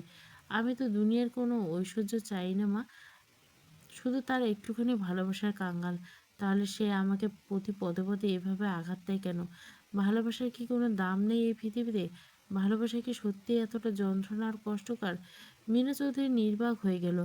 আশির এই বুক ফাটানো আহাজারি কোনো সান্ত্বনা তার কাছে ছিল না। তিনি নিঃশব্দে পাথরে আশির মাথায় হাত বুলিয়ে দিতে লাগলেন। আশির প্রতিটি ফোঁটা চোখের জল যেন সেই ঘরের দেওয়ালে দেওয়ালে এক অবহেলিত ভালোবাসার করুণ উপন্যাস লিখে দিচ্ছে। দুপুরের রোদটা ফিকে হয়ে এসেছে আর সে ব্যালকনির কোণে চুপচাপ বসে এক মনে আকাশের দিকে তাকিয়েছে। সকাল থেকে পেটে একটা দানা পড়েনি। মিনা চৌধুরী অনেক সাদাসাদি করেছে, জোর করে খাওয়ানোর চেষ্টা করছেন, কিন্তু লাভ হয়নি। তার বুকের ভিতর হাহাকার যেন সব খিদে কেড়ে নিয়েছে। আকাশে মেঘের আনাগোনা দেখতে আসে নিজের অজান্তে গুনগুন করে গড়ে উঠল। তার করুণ সুর ব্যালকনির বাতাসে বিষণ্ণতা ছড়িয়ে গেল। নাগর আমার নিঠুর বড় মনও বোঝে না। গানটা গাইতে গাইতে আশির কণ্ঠ বুঝে এলো। শেষবার হতে আবারও কয়েক ফোঁটা তপ্ত অশ্রু তার গাল বেয়ে পড়ল। হঠাৎ কাঁধের উপর কারো হাতের স্পর্শ পেয়ে আশি চমকে উঠে পেছনে তাকালো। দেখল মিনা চৌধুরী আর্দ্র চোখে তার দিকে তাকিয়ে আছে। তিনি পরম মমতায় আশির মাথায় হাত বুলিয়ে দিয়ে বললেন, যাও তোমা, ঝটপট রেডি হয়ে। আশি অবাক হয়ে চোখের জল মুছে বলে, কেন মা, কোথায় যাবেন? মিনা চৌধুরীর মুখে একটা স্লান হাসি ফুটল। তোমার শ্বশুর হঠাৎ বললেন বাড়ি ভালো লাগছে না, চলো না, তুমি আর আশিমা মিলে আমরা কোথা থেকে ঘুরে আসি। আশি কিছু একটা বলতে চাইলো, হয়তো মানা করতো, কিন্তু তার আগে মিনা চৌধুরী কৃত্রিম রাগ দেখে চোখ পেকুল। খবরদার, একটা কথাও বলা যাবে না, আমাদের যেতে হবে, ব্যাস। যাও, এখন লক্ষ্মী মেয়ের মতো তৈরি হও। শেষমেশ আশি আর না করতে পারল না। মিনা চৌধুরী তাকে রেডি হতে বলে রুম থেকে বেরিয়ে গেলেন। আসলে এই পুরো বিষয়টা মিনা চৌধুরী আর শান্ত চৌধুরীর সাজানো পরিকল্পনা। সকালে সে তিক্ত ঘটনা আশির বিধ্বস্ত চেহারা দেখে তাদের মন কাঁদছিল। তারা চাইলে মেয়েটাকে একটু বাইরের জগৎ থেকে ঘুরিয়ে আনতে, যাতে তার মনটা কিছুটা হলেও হালকা হয়। এই পাথরের সংসারে এখন হীরের মতো শ্বশুর শাশুড়ি পাওয়া ভাগ্যের ব্যাপার। খানবাড়ি তুরা নিজ থেকে হালকা মেজাজে নিজের রুমে ঢুকতে রৌদ্র আয়নার সামনে দাঁড়িয়ে পরিপাটি হচ্ছে। আজ তার নীল শার্টের সাথে গাঢ় রঙের একটা টাইটা বেশ মানিয়েছে, কিন্তু টাইয়ের গিঁটটা একদম অগোছালো হয়ে আছে। তুরা দরজায় হেলান দিয়ে দাঁড়িয়ে কিছুক্ষণ বেশ উপভোগ করলো, তারপর ঠোঁটের কোণে দুষ্টুমি হাসি ফুটে উঠল। এই যে মিস্টার লম্বু, আয়নায় নিজেকে অত না দেখে হাইটের দিকে একটু তাকান। টাই তো না, মনে হচ্ছে গলায় দড়ি ঝুলিয়ে রেখেছেন। তুরার কথা শুনে রৌদ্র আয়না থেকে চোখ সরিয়ে সরাসরি তার দিকে তাকালো। এক পা দুপা এগিয়ে এসে তুরার একদম মুখোমুখি দাঁড়িয়ে গম্ভীর মুখে বলল, তো ম্যাডাম, আপনার মতো একজন গুণবতী স্ত্রী থাকতে এই মিস্টার লম্বুকে নিজের হাতে টাইটা বাঁধতে হবে? আপনার কি উচিত না হাজব্যান্ডের টাইটা ঠিক করে দেওয়া? তুরা একটু এগিয়ে এলো, চট করে টাইয়ের দুই মাথা ধরে সজোরে একটা টান দিয়ে ফ্যাঁসের মতো করে বলল, আমার তো মনে হয় আপনাকে এইভাবে টাই দিয়ে ফাঁসি দিয়ে মেরে ফেলা উচিত। রৌদ্র চোখে মুখে ভয়ের লেশমাত্র নেই, বরং সে ঝুঁকে এসে আস্তে আস্তে বলল, ওকে ম্যাডাম, আপনার সেই শখটাই বা বাকি থেকে কেন? মেরে ফেলুন না আমাকে। তোরা প্রথমে মজা করে ফাঁসটা একটু জোরে টেনেছিল। রৌদ্রের দম বন্ধ হয়ে আসছিল। সে যন্ত্রণায় একটু উপরের দিকে মুখ তুলল। রৌদ্রের সেই অবস্থা থেকে তুরার বুকটা মুহূর্তে কেঁপে উঠল। সে তড়িঘড়ি করে টাই ছেড়ে বেকুল হয়ে বলল, সরি সরি, আমি আসলে মজা করছিলাম। খুব বেশি লেগেছে, আমি ইচ্ছে করে করিনি। রৌদ্র এবার তুরা থুতনি আলতো করে উঁচিয়ে ধরে চিরচেনা বাঁকা হাসিটা দিল। তার চোখের গভীরতা যেন তুরাকে গিলে খাচ্ছে। সে মায়াবী স্বরে বলল, সরি কেন বলছিস পাগলি? তুই মরতে চাইলে আমি যে হাসি খুশি চোখ বন্ধ করে মরতে রাজি আছি, তোর হাতে মৃত্যু হলেও তো সেটাই আমার জন্য সার্থকতা। তুরার বুকের ভেতরটা রৌদ্রের এমন উত্তরে তোলপাড় করে উঠল। সে আর কথা না বেড়ে ধীর স্থিরভাবে রৌদ্রের খুব কাছে ঘেঁষে দাঁড়ালো। অতি পরম যত্নে টাইয়ের গিট্টুটা নিখুঁতভাবে বাঁধতে বাঁধতে মাথা নিচু করে আদুরে গলা বলল, ভালোবাসা। রৌদ্র তুরার সে নিচু স্বরে বলা শব্দটা শুনতে পেল। যে তুরার কানের কাছে মুখ নিয়ে তপ্ত নিঃশ্বাসে বলল, তোর ভাবনার চেয়েও বেশি। টাই বাতা শেষ হতে রৌদ্র তুরার মাথাটা দু হাতে আগলে ধরল। তারপর তার কপালে গভীর ভালোবাসার এক উষ্ণ পরশ এঁকেছিল। তুরার চোখের পাতায় তখনও আবেশে লেগে আছে। রৌদ্রে এক টুকরো মুচকে হাসি দিয়ে কোটটা হাতে নিয়ে ঘর থেকে বেরিয়ে গেল। আর তুরা সেই আবেশমাখা কপালটা ছুঁয়ে সেখানে স্থির হয়ে দাঁড়িয়ে রইল। তিথি রুমে ঢুকে দেখলো আয়ান আয়নায় সামনে দাঁড়িয়ে খুব যত্ন করে চুল জেল দিচ্ছে। পরনে কুচকুচে কালো রঙের শার্ট, যার হাতা দুটো কনুই পর্যন্ত গোটানো। কবজিতে দামি ঘড়ি আর হাতের গঠনকে আরো বলিষ্ঠ করে তুলছে। আয়ন এই লুকে আকর্ষণীয় লাগছে যে তিথি না চাইতেও কিছুক্ষণ এক দৃষ্টিতে তার দিকে তাকিয়ে রইল। আয়ন হঠাৎ আয়নায় খেয়াল করে তিথি মুগ্ধ হয়ে তাকে দেখছে। মুহূর্তে তার মুখে একটা বিজয়ের হাসি ফুটে উঠল। সে শার্টের কলারটা একটু টেনে বেশ ভাব নিয়ে বলল, আজকাল মনে হয় বউয়ের আদর বেশি সুন্দর হয়ে যাচ্ছে। তাই তো বউ আমাকে আড়ালে দাঁড়িয়ে এভাবে চুরি করে করে দেখে। আয়নের এই আকাশচুম্বনী আত্মবিশ্বাসের দেখে তিতির খুব মজা লাগলো। সে সাথে সাথে নিজের মুগ্ধতা ঝেড়ে ফেলে একটু মুচকি হাসি দিল। তারপর মুখটা একটু ভেঙচি কেটে আয়নের দিকে করুণার দৃষ্টিতে দেখলো। আয়ন মেয়ে, সত্যি বলছি, তোমাকে না আজকে হেভি সুন্দর লাগছে, একদম খারাপ। কিন্তু জানো তোমাকে ঠিক কার মতো লাগছে? ওই যে আমাদের প্রিয় হিরো আলম, তাকে চেনো? আজকে পুরো তার মতো আগুন। আমার তো মনে হচ্ছে তুমি হিরো আলমের একদম কার্বন কপি। তোমরা দুজনে পাশাপাশি দাঁড়ালে দুনিয়ার সব মানুষ বলবে তোমরা একদম জমজ ভাই। তিথির মুখে নিজের সাথে হিরো আলমের তুলনা দেখে আয়নের হাতের চিরুনিটা যেন হাত থেকে পড়ে যাওয়ার উপক্রম। সারা সকালে গাম্ভীর্য আর স্টাইল এক নিমেষে ধুলে মিশে যাওয়া। সে কপাল কুঁচকে বিষম খাওয়ার মতো করে বলল, কি বললি তুই? আমি হিরো আলমের মতো দেখতে? তার মানে আমাকে তোর হিরো আলমের মতো দেখতে? তিথি আর এক ধাপ এগিয়ে এসে বলল, হ্যাঁ গো, বিশ্বাস করো, আমি তো ভাবছি তোমার এই হিরো আলমের মতো লুকটা দেখে মান যাতে মানুষ নজর না যায়, তাই তোমার কপালে ওই নজর ফোঁটাটা দিয়ে দিব, তাহলে একদম ষোলকণা পূর্ণ। আয়ন রাগে ফুঁসতে ফুঁসতে হাতের চিরুনিটা এমনভাবে আঁকড়ে ধরল যেন ওটা এখনই ভেঙে চুরমার হয়ে যাবে। সে তপ্ত দৃষ্টি তিথির দিকে তাকিয়ে দাঁতে দাঁত চেপে বলল, পেতনির বাচ্চা, তুই আমার সাথে একটা ছেলেকে হিরো আলমের সাথে মজা করলে, দাঁড়া দেখাচ্ছি। তোর এই লম্বা চুল যদি আজ আমি কাঁচি দিয়ে এমনভাবে কেটে দেবো যেন আয়নায় নিজেকে দেখলে কোনো ন্যাড়া ডাইনি দাঁড়িয়েছে, তুই বুঝবি কার চোখ ভাই আমি। আয়ন এক পা এগোতে তিথি বাতাসের বেগে ঘর থেকে বেরিয়ে গেল। আয়ন দমবার পাত্র না, সে পিছু নিল। শুরু হলো বাড়িতে এক চোর পুলিশের খেলা। দৌড়াতে দৌড়াতে তিথি সোজা সাজে উঠে গেল। পেছনে বাঘের মতো আয়ান। ছাদের রেলিং ঘেঁষে তিথি যখন মরিয়া হয়ে বাঁচার পথ করছে, ঠিক তখনই আয়ান এক ঝটকা তার কোমর জড়িয়ে ধরে নিজের দিকে টেনে এলো। তিথি ভয়ে আর ক্লান্তিতে চোখ বন্ধ করে জোরে জোরে হাঁপাতে হাঁপাতে আর্তনাদ করে উঠল, আয়ান ভাই, বিশ্বাস করো, আমি জাস্ট মজা করছিলাম। তোমাকে দেখে আমার ভীষণ হিংসে হচ্ছে। ওই কথা বলেছিলাম, তুমি তো দুনিয়ার সব থেকে হ্যান্ডসাম হিরো, প্লিজ রাগ করো না, এবারের মতো ছেড়ে দাও। আয়ান তিতির ঘাম ভেজা লাল হয়ে যাও মুখটার দিকে তাকিয়ে বাঁকা হাসলো। সে একবার তার ঘড়ির দিকে তাকিয়ে দেখলো অফিসের সময় পার হয়ে যাচ্ছে, হাতে সময় কম। এই মোক্ষম দাওয়াইটা এখনই দিতে হবে। আয়ন এক নিমিষে তিতিকে বুকের সাথে পিষে নিল। তার এক হাত তিথি কাঁধ থেকে জামাটা অবহেলায় একটু নিচে দিয়ে দুধে হালতা নগ্ন কাঁধে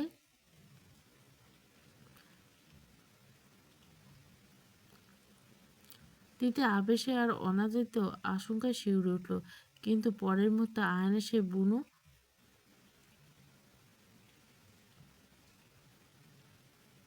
আয়ন তিথি যন্ত্রণায় কাকিয়ে উঠে চিৎকার করে উঠল। আয়ন তিথির কানের লতিতে চোট ছুঁয়ে নিচু এবং গম্ভীর স্বরে ফিসফিস করলো, তুই যত ভুলভাল করবি আমার কাছে তার থেকে বেশি রোমান্স পাবি। তুই কি ভেবেছিস সে আগের বারের মতো ভুল করে তোকে চত্থাবর মধ্যে? একদম না মিসেস আয়ন। এখন থেকে তোর প্রতিটি অন্যায়ের শাস্তি হবে আমার এই পাগলাটা ভালোবাসা। আবার রাতে দেখা হবে এই পাগলাটা আদর নিয়ে। Get ready for that Mrs Khan. বলে আয়ান তিথিকে আলতো করে ধাক্কা দিয়ে সরিয়ে দিল। তারপর নিজের শার্টের গলা ঠিক করে চুলে হাত বুলিয়ে একদম সিনেমার হিরোর মতো গটগট করে ছাদ থেকে বেরিয়ে গেল। তিথি যন্ত্রণায় কুকড়ে গিয়ে কাঁধের কাপড়টা ঠিক করলো। সে আয়নের যাওয়ার পথে তাকিয়ে রাগে আর অপমানে ফুঁসতে ফুঁসতে বলল, অসভ্য জানোয়ার একটা, কোনো দিন মনে হয় মাংস খায়নি, এখন আমায় খেয়ে খেয়ে যোগ ভরতেছে। বিকেলে গড়িয়ে আকাশটা কেমন রক্তিম বর্ণ ধারণ করছে, যেন কোনো অশুভ সংকেত। আশি শান্ত চৌধুরী আর মিনা চৌধুরী সারা শহর ঘুরছেন। আশির মলিন মুখে দিনের পর দিন হাসি ফুটছে। সকালে সে থাপ্পড়, অপমান, বুকের ভেতরে জমাট বাঁধা কষ্টগুলো যেন বিকেলে হাওয়ায় কিছুটা হালকা লাগছে। তারা তিনজনের রাস্তার ধারে দাঁড়িয়ে হাসাহাসি করছিল। তখনই আশির চোখ পড়ল রাস্তার ওপারে একটা আইসক্রিম ভ্যানের উপর। সে উজ্জ্বল চোখে শান্ত চৌধুরীর দিকে তাকিয়ে বলল, বাবা আপনারা একটু দাঁড়ান, আমি ওপার থেকে আইসক্রিম নিয়ে আসছি। আজ বড্ড গরম লাগতেছে, আইসক্রিম খেলে মনটা শান্ত হবে। শান্ত চৌধুরী পরম মমতা বললেন, আচ্ছা মা যাও, তবে খুব সাবধানে রাস্তা পার হইল। আর সে খুশিতে টান টান হয়ে রাস্তার ওপারে গিয়ে 3টা আইসক্রিম করলো। হাত ভর্তি আইসক্রিম নিয়ে সে যখন তৃপ্তি হাসি হাসতে হাসতে রাস্তার মাঝখানে পা দিল, ঠিক তখনই যমদূতের মতো একটা কালামন্ত প্রাইভেট গাড়ি তীব্র গতিতে এসে তাকে পিষে দিয়ে গেল। পর মুহূর্তের মধ্যে আশির শরীরে শূন্য কয়েকটা হাত উপরে উঠে অনেকটা দূরে আসছে পড়ল। ধাক্কাটা এতটাই ভয়াবহ ছিল, তার পেট ফেটে গলগল করে তাজা রক্ত পিচ ঢালা রাস্তায় নদীর স্রোতের মতো বয়ে গেল। আইসক্রিম ছিটকে পড়ে ধুলে মিশে গেল। শান্ত চৌধুরী আর মিনা চৌধুরী কলিজা ফাটানো এক আত্মনাদ করল, আশি মা আমার।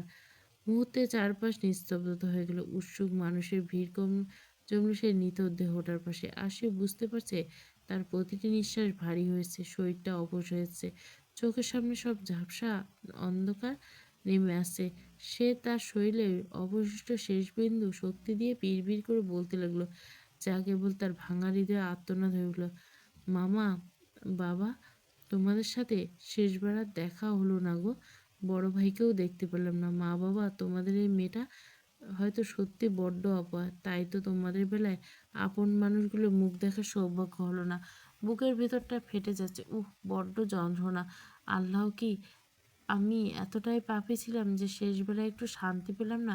শিয়াব আমার আর্তনাদ শুনতে পাচ্ছে না। আমার না বড্ড ইচ্ছে করছিল আপনার হাত ধরে এই জীবনটা পার করে দেব। খুব বেশি ইচ্ছে ছিল আপনার বুকে মাথা রেখে ঘুমানোর। ইচ্ছে ছিল দুজনে মিলে ছোট্ট একটা ঘর সাজানোর। কত স্বপ্ন ছিল। এই ছোট্ট মনে আপনার পাশে ঘুমাবো, আপনার জন্য সকালে নাস্তা সাজাবো, আপনার এক চিলতে হাসির জন্য সারা জীবন অপেক্ষা করব। কিন্তু আপনি আমায় বুঝতেই দিলেন না। এই জীবনের সাথে একটু শান্তিতে বাঁচার অনেক ইচ্ছে ছিল শিয়াব, সেই ইচ্ছেটা অপূর্ণই থেকে গেল।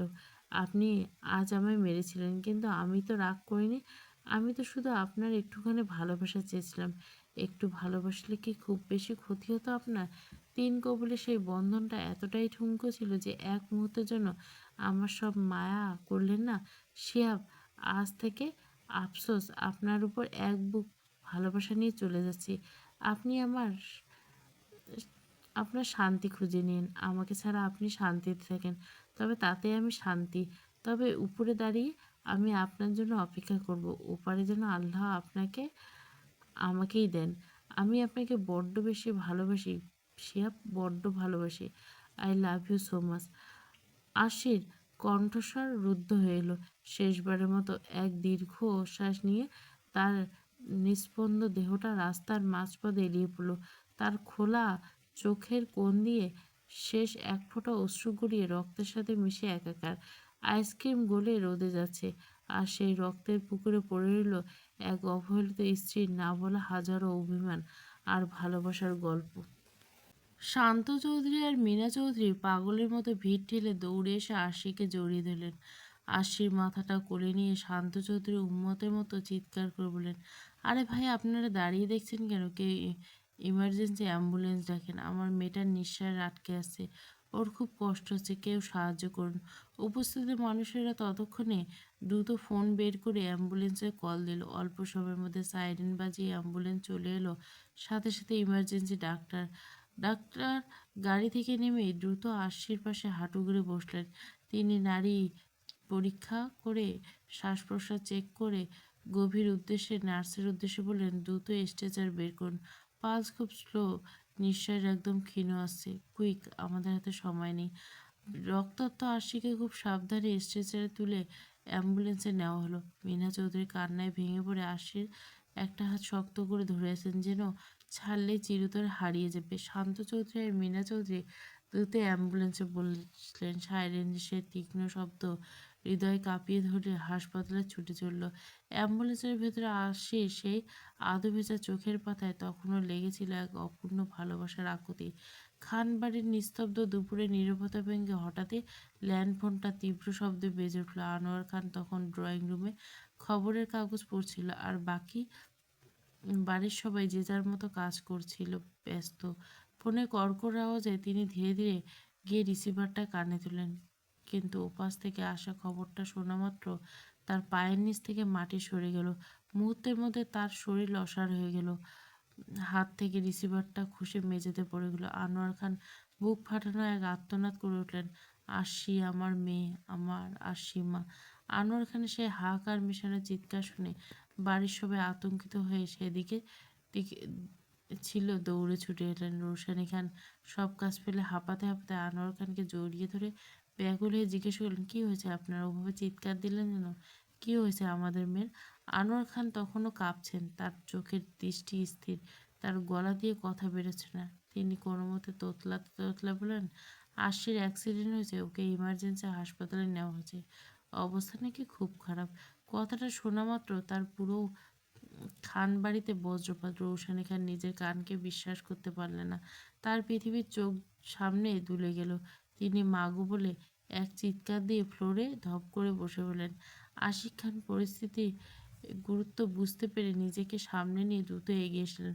ভাইয়া, এভাবে ভেঙে পড়লে চলবে না, আমাদের এখন হাসপাতালে যেতে হবে, চলো সবাই। তুরা আর আরফা দৌড়ে এসে রৌশানী খানকে দুপাশে থেকে ধরে কোনো মতে টেনে তুলল। বাড়ির সবাই হিতাহিত জ্ঞান হারিয়ে দিশেহারা অবস্থায় দ্রুত বেরিয়ে গাড়িতে গিয়ে বসলো। গাড়ির ইঞ্জিন স্টার্ট হলে ভেতরে কান্নার রোল পড়ে গেল। তুরা, আরফা, তিথি, কারো চোখে আর জল বাদ বাঁধছে না। তাদের আদরে আসে এভাবে মৃত্যুর সাথে পাঞ্জা লড়ছে, এই ধকল সইতে পারছে না। রৌশানিকার পাথরের মতো জানলার ওপারে তাকিয়েছেন। তার স্তব্ধতা যেন আকাশে মেঘের চেয়ে ভারী হয়ে উঠছে। খবরটা রৌদ্র আর আয়ানের অফিসে পৌঁছাতে দেরি হলো না। তারা দুজনে একটা জরুরি ব্যবসায় ফাইল নিয়ে গভীর আলোচনায় মগ্ন ছিল। ঠিক তখনই রৌদ্রের ফোনটা ঝংকার দিয়ে বেজে উঠল। রৌদ্রের স্ক্রিনের দিকে না তাকিয়ে ফোনটা ধরল। ওপাশ থেকে শান্ত চৌধুরীর সেই কান্না ভাঙা কণ্ঠস্বর শোনার পর রৌদ্রের পুরো শরীর যেন পাথরের মতো জমে গেল। তার হাত থেকে ফোনটা আছড়ে পড়ে মেঝেতে পড়ে রইল। আয়ান রৌদ্রের ফ্যাকাশে হয়ে যাওয়া মুখটা দেখে ভীষণ ঘাবড়ে গেল। সে ফাইলটা রেখে দ্রুত এগিয়ে এসে বলল, কি হয়েছে ভাইয়া? অমন করছে কেন? বাসায় সব ঠিক আছে? রৌদ্র গলা দিয়ে স্বর বেরোচ্ছে না। সে কোনো মতে কম্পিত স্বরে বিড়বিড় করে বলল, আশির ভয়ে ভয়ে অ্যাক্সিডেন্ট হয়েছে রে আয়ান। আয়ান মুহূর্তের মধ্যে নিজের চেয়ার ছেড়ে ঝটকা দিয়ে উঠে পড়ল। তার চোখ দুটো কোটর থেকে বেরিয়ে আসার উপক্রম। কি কি বলছো এসব ভাইয়া? রৌদ্র আর এক মুহূর্ত দাঁড়ানো না, শরীরের ব্লেজারটা খুলে সোফায় ছড়ে ফেলে ঝড়ের বেগে অফিস থেকে বেরিয়ে গেল। পার্কিং লটে গিয়ে নিজের গাড়িতে স্টার্ট দিয়ে পাগলের মতো ফুল স্পিডে ড্রাইভ করতে লাগলো। তার পেছনে আয়ান নিজের গাড়ি নিয়ে হাসপাতালের দিকে ছুটলো। তার বুকে তখন অজানা কোনো আশঙ্কায় টিপ টিপ করছে। এক এক করে দুই পরিবারের সবাই হাসপাতালে জড়ো হলো। আশিকে ততক্ষণে অপারেশন থিয়েটারে ঢোকানো হয়েছে। বাইরে লাল বাতি জ্বলছে, যা অশুভ সংকেত। আশির অবস্থা তখন সংকটাপন্ন, যে তাকে কৃত্রিম অক্সিজেন দিয়ে বাঁচিয়ে রাখার চেষ্টা করছে। রৌদ্র আর আয়ান হাঁপাতে হাঁপাতে করিডোরে ঢুকে সবটা শুনলো। খবরটা শোনার পর দুজনের যেন মেরুদণ্ড ভেঙে গেছে। তারা দুজনে দেওয়ালের সাথে ঠেট দিয়ে নিস্তেজ হয়ে দাঁড়িয়ে রইল। রৌশনী খান এতক্ষণ পাথর হয়ে থাকলো আর নিজেকে ধরে রাখতে পারলেন না। তিনি হাউমাউ করে কেঁদে পড়লেন। তার কান্নায় হাসপাতাল ভারী এই বাতাস যেন আরো গভীর হয়ে উঠল। আনোয়ার খান মেয়ের কথা ভেবে অঝরে কাঁদছেন। পুরো পরিবার কান্নায় হাঁক, আর মাঝখান থেকে তুরা হঠাৎ খেয়াল করলো সবাই উপস্থিত থাকলে একজন মানুষ নেই। তুরা চোখের জল মুছতে মুছতে ভাঙা গলায় শান্ত চৌধুরীর উদ্দেশ্যে বলল, আঙ্কেল শিহাব ভাইয়া কোথায়? সবাই দেখছি কিন্তু ভাইয়াকে তো দেখছি না। ভাইয়া কি খবরটা পায়নি? তুরার প্রশ্ন শুনে শান্ত চৌধুরী যেন ফেটে পড়লেন। তিনি ক্ষোভ আর হাহাকার চেয়েছি বলে, জানতে হবে না ওকে, ও না জানলে আমি খুশি। ও তার কাজ আর তার ইগো নিয়ে দুনিয়া নিয়ে পড়ে থাক। আমার মেয়েটা যখন ওর জন্য মরতে বসেছে তখন হয়তো ও হয়তো কোনো মিটিংয়ে টাকা গুনছে। খবরদার কেউ যাতে ওকে খবর না দেয়। শান্ত চৌধুরীর রুদ্রমূর্তি আর ঘৃণে ভরা কথাগুলো কান্নার রোল চাপা পড়ে গেল। তুরা হতভম্ব হয়ে গেল। আর সে মৃত্যুর সাথে পাঞ্জা লড়ছে, তার স্বামী জানবে না, এটা তুরা মেনে নিতে পারে না। সে সবার একটু সাইডে গিয়ে বিয়ের আগে শিয়াবের নাম্বার তার কাছে সেভ ছিল। সে কাঁপা কাঁপা হাতে সেই নাম্বার ডায়াল করলো। এদিকে শহরে অন্য প্রান্তে বিলাসবহুল কনফারেন্স রুমে শিয়াব তখন বড় একটা ইম্পর্টেন্ট মিটিংয়ে ব্যস্ত। তার সামনে বিদেশি বড় বড় সব ক্লায়েন্ট আছে। পুরো রুমে পিনপতন নীরবতা, শুধু প্রজেক্টের আলোয় আর শিয়াবের গম্ভীর কণ্ঠস্বর শোনা যাচ্ছে। ঠিক তখনই মুহূর্তে শিয়াবের ফোনটা ভাইব্রেট করে বেজে উঠল। শিয়াব একবার ফোনের স্ক্রিনের দিকে তাকালো। সে ভ্রু কুঁচকে কলটা কেটে দিয়ে আবার প্রেজেন্টেশন শুরু করলো। কিন্তু কয়েক সেকেন্ড না যেতে ফোনটা আবার বেজে উঠলো। শিয়াব আবার গুরুত্ব দিল না, কারণ প্রজেক্টটা তার কেরিয়ারের জন্য অন্তত গুরুত্বপূর্ণ। কিন্তু ফোনটা থামার নাইনি, এবার যেন বেহার মতো বারবার বাজতে লাগলো। টানা কয়েকবার ফোন বাজতে একজন ক্লায়েন্ট একটু বিরক্ত হয়ে বলল, Mr Shiyab, I think you should pick up the call, it's being রিগিং কন্টিনিউয়াসলি। কোনো ইমার্জেন্সি হতে পারে। শিয়াব সবার কাছে ক্ষমা চেয়ে বিরক্তি নিয়ে ফোনটা তুলল।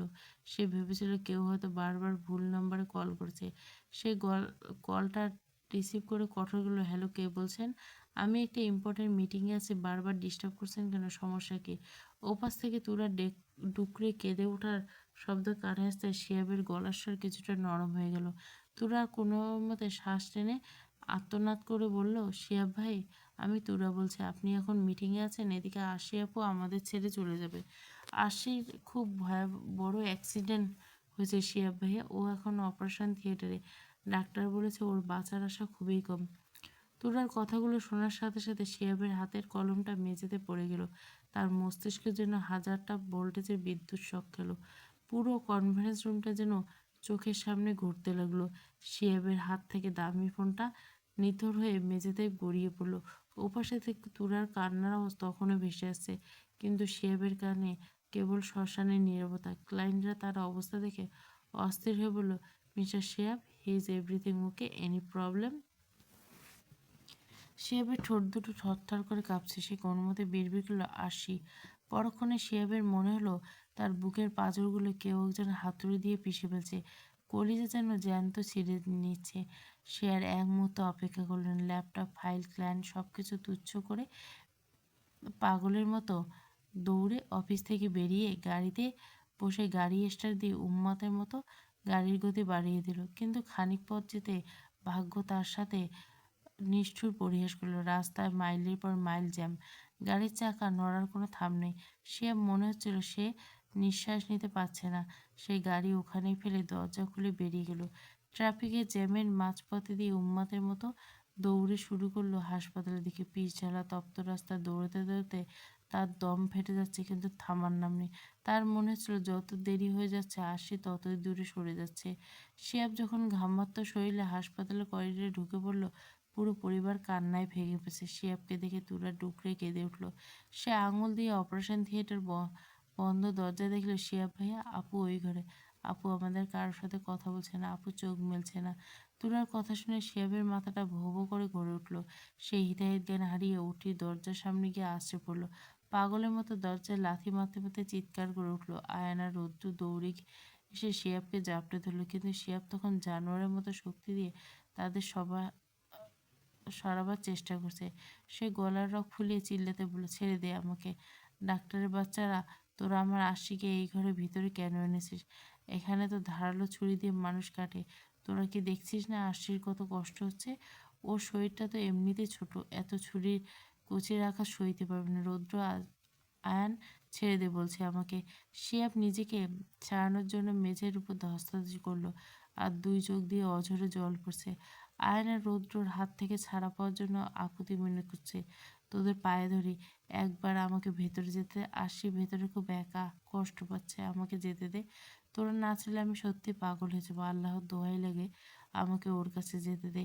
রৌদ্রের চোখ দুটো কান্নায় লাল হয়ে যেতে। সে শিয়াবের শক্ত করে জাপটে ধরে আত্মনাদ করলো, শিয়াব শান্ত হ। আসি ওইটার ভিতরে নিয়ে গেছে ওকে বাঁচানোর জন্য। তুই এভাবে পাগলামি করিস না। আমার বোনের কিছু হবে না, আসি ফিরে আসবে আমাদের মাঝে। কিন্তু শিহাব কোনো কথা যুক্তি হচ্ছে না। সে উন্মাদের মতো দরজায় আছড়ে পড়ছে আর ভেতরে ডাক্তারের উদ্দেশ্যে কুৎসিত ভাষায় চিৎকার করছে, এই ডাক্তার, আশির যদি সামান্যতম কষ্ট হয়, তোদের আমি জ্যান্ত পুঁতে ফেলবো। ওর গায়ে যদি একটা আঁচড় লাগে, তোর কবর আমি নিজে হাতে খুলবো। খবরদার বলছি, আমার আশিকে তোরা কষ্ট দিস না। শিয়াবের এই রুদ্রমূর্তি দিকে হাসপাতালের করিডোরে একদম থমথমে পরিবেশ শান্ত হয়ে গেল। শান্ত চৌধুরী এক কোণে স্তব্ধ হয়ে দাঁড়িয়ে শিয়াবের পাগলামি দেখছে। তার মনে ভীষণ এক প্রশ্ন জাগলো, মানুষ হারিয়ে গেলে কেবল সবার কাছে এত দামি হয়ে যায়? যে ছেলেটা আজ সকালে প্রচণ্ড ঘৃণা নিয়ে রাগ নিয়ে মেয়েটাকে মারলো, কটু কথা শোনালো, সেই ছেলে এখন আশির জন্য পাগলামি করছে? মানুষের গুরুত্বকে মৃত্যুর মুখোমুখি দাঁড়িয়ে বুঝতে হয়। হঠাৎ অপারেশনের থিয়েটারে সেই অভিশপ্ত লাল বাতিটা নিভে গেল। দরজায় খোলা শব্দ হতে প্রদ্য আর আয়ান শিয়াবকে আরো জোরে চেপে ধরলো, যাতে উত্তেজনায় ডাক্তারকে আক্রমণ করতে না পারে। ডাক্তার ধীরে ধীরে বেরিয়ে এলো। মুখের মাস্কটা দিয়ে ঢাকা থাকলো, চোখের ভীষণ ক্লান্ত আর করুণ। মাস্কটা খুলতেই দেখা গেল তার কপালে বিন্দু বিন্দু ঘাম। আরিফুল খান বুক ধুরু ধুরু করে সবার আগে ডাক্তারের সামনে দাঁড়িয়ে কাঁপা কাঁপা গলায় জিজ্ঞাসা করলেন, ডাক্তার, আমার আশিমা ঠিক আছে তো? ওর কিছু হয়নি? ডাক্তার কোনো উত্তর দিলেন না। তিনি শুধু মাথা নিচু করে অপরাধীর মতো দাঁড়িয়ে রইলেন। ডাক্তার এভাবে নীরব থাকতে দেখতে করিডোরে সবার কলিজা যেন মুহূর্তে থেমে গেল। রৌশানী খান এক বিকট চিৎকার দিয়ে জ্ঞান হারিয়ে ফেলেন। শিহাব তখন বাঘের মতো গর্জে উঠে ডাক্তার দিকে তাকিয়ে বললেন, এই ডাক্তার, তুই কথা বলছিস না কেন? বল, আমার আশির সাথে কি করছিস? কথা বলছিস না কেন? কথা বল, নইলে খোদার কসম আমি তোকে এখনই খুন করে ফেলবো। ডাক্তার এক দীর্ঘশ্বাস ফেলে অন্তত নিচু স্বরে বললেন, সরি, আসলে মেয়েটার প্রচুর রক্তক্ষরণ হয়েছে, আমরা কিছুতেই রক্ত জোগাড় করতে পারছি না। মেয়েটারও ও নেগেটিভ। এই রেয়ার রক্তের গ্রুপ কোথাও পাওয়া যাচ্ছে না। আমরা ইতিমধ্যে শহরের অনেক হসপিটালে খবর পাঠিয়েছি, কিন্তু কোথাও নেই। আর না থাকলে তো শহরের শেষ প্রান্ত। এই জ্যাম ঠেলে রক্ত আনতে আমরা পেশেন্টকে বাঁচাতে পারবো না। ডাক্তার এই কথা শোনা মাত্র করিডোর জুড়ে কান্নার লোড আরো কয়েক গুণ বেড়ে গেল। শিয়া মুহূর্তের মধ্যে রৌদ্র আর আয়ানে বাঁধন ছেড়ে পাগলের মতো ডাক্তারের উপর ঝাঁপিয়ে পড়লো। সে ডাক্তারের কলার চেপে শক্ত ধরে দাঁতে দাঁতে, কি বললি তুই? আমার আশিকে বাঁচাতে পারবে না? তাহলে তুই ডাক্তার হয়েছিস কেন? এইভাবে মাথা নিচু করে সরি বলার জন্য? খোদার কসম, আশির যদি কিছু হয়ে যায়, তোকে তো মারবো, তার সাথে এই হাসপাতাল আমি মাটিতে মিশিয়ে দিব। ডাক্তার কোনো মতে নিজেকে সামলে নিয়ে শিহাবকে শান্ত করার চেষ্টা করলেন। দেখুন মিস্টার শিহাব, আমি বুঝতে পারছি আপনি কতটা আঘাত পেয়েছেন, কিন্তু বাঁচানো আর মরা তো একমাত্র আল্লাহর হাতে। আমরা তো শুধুমাত্র উছিলা। আমি তো বলছি, মেয়েটার শরীর থেকে এত বেশি রক্ত বের হয়ে গেছে যে ওর শরীর এখন সাদা হয়ে গেছে। ওর নেগেটিভ রক্ত পাওয়া যাচ্ছে না। আমরা আমাদের সাধ্যমতো চেষ্টা করছি, কিন্তু আমাদের হাতে সময় নেই। সবার কান্না থেমে গেছে, প্রত্যেকের বুক ফেটে যাচ্ছে, কিন্তু কারো রক্ত রক্ত নাই। উপস্থিত সবাই যেন অসহায় মুহূর্তে অপেক্ষার পর। হঠাৎ রৌদ্র পাগলের মতো ডাক্তারের সামনে গিয়ে আত্মনাদ করল, ডাক্তার, আমি রক্ত খুঁজবো, আমি যেভাবে রক্ত নিয়ে আসবো। আপনি শুধু আমার বোনটার নিঃশ্বাস আঁকড়ে ধরে রাখুন, ওকে যেতে দিবেন না ডাক্তার। সে ইতিমধ্যে কোনো কথা না বলে হাসপাতালের ভেতর থেকে বেরিয়ে গেল। সে রাস্তার মাঝখানে উন্মাদের মতো দাঁড়িয়েছে, আর যাকে পাচ্ছে তাকেই খামচে ধরছে। পথচারী পথ আটকে চিৎকার করে জিজ্ঞেস করলে, আপনার কি ও নেগেটিভ রক্ত? আল্লাহর দোহাই লেগে, আপনার রক্ত কি নেগেটিভ? কিন্তু সবাই মাথা নেড়ে না বলছে, কারো কোনো নেগেটিভ রক্ত নেই। সে দু চোখ বেয়ে নোনা জল গড়িয়ে পড়ছে। যে মানুষের সামনে কোনোদিন মাথা নত করেনি সে আজ রাস্তার মাঝখানে দাঁড়িয়ে ভিখারির মতো রক্ত ভিক্ষা করছে। আয়নার রৌদ্র আলাদা আলাদা হয়ে বেরিয়ে পড়ল। তার রাস্তার ধারে দোকানদার থেকে শুরু করে রিক্সা চালক সবাই গিয়ে বেকুল হয়ে রক্ত খুঁজতে শুরু করলো। শিহাব দৌড়াতে দৌড়ে একসময় ক্লান্ত হয়ে মাঝ রাস্তায় হাঁটু গেড়ে বসে পড়ল। তারপর হাজারো ভিড় আর গাড়ির শব্দ শিহাবের কানে তখন কেবল শ্মশানের হাহাকার। সে বুক ফাটানো এক চিৎকার দিয়ে লাগলো, আশি প্লিজ ফিরে এসো, একটাবার কথা দিচ্ছি কষ্ট দেব না, অনেক ভালোবাসবো তোমায়, প্লিজ ফিরে এসো, এভাবে আমাকে ফেলে যেও না। আশি আমার কলিজা ফেটে যাচ্ছে, আমি শ্বাস নিতে পারছি না, আমার দম আটকে আসছে। আশি মুহূর্তে সে রাস্তার দুই ধারে মোনাজাতের মতো হাত তুলে আকাশের দিকে তাকিয়ে বলল, হে আল্লাহ, তুমি আমার আশিকে ভিক্ষা দাও। যদি এর কিছু হয়ে যায় তাহলে আমি আমার নিজের জীবন শেষ করে দিব। তখন তুমি অভিযোগ জানাতে পারবে না। আমাকে একটাবার সুযোগ দাও আশিকে ভালোবাসার, এভাবে ওকে কেঁদে নিও না। শিহাব মাথা নিচু করে হাউমাউ করে কেঁদে উঠল। তার চোখের সামনে এখন সিনেমা রিলের মতো ভেসে আসছে আশির সাথে কাটানো প্রতিটি মুহূর্ত। আশি সেই মিষ্টি দুষ্টুমি, আশি সেই মায়াবী হাসি মুখ, এইসব স্মৃতি যেন শিহাবের বুকটা এফোড় ওপর করে দিচ্ছে। শিহাব এই প্রথম হাড় ভাঙা সত্যটা বুঝতে পেরেছে। এই পৃথিবীতে আশি না থাকলে তার চারপাশ একদম শূন্য।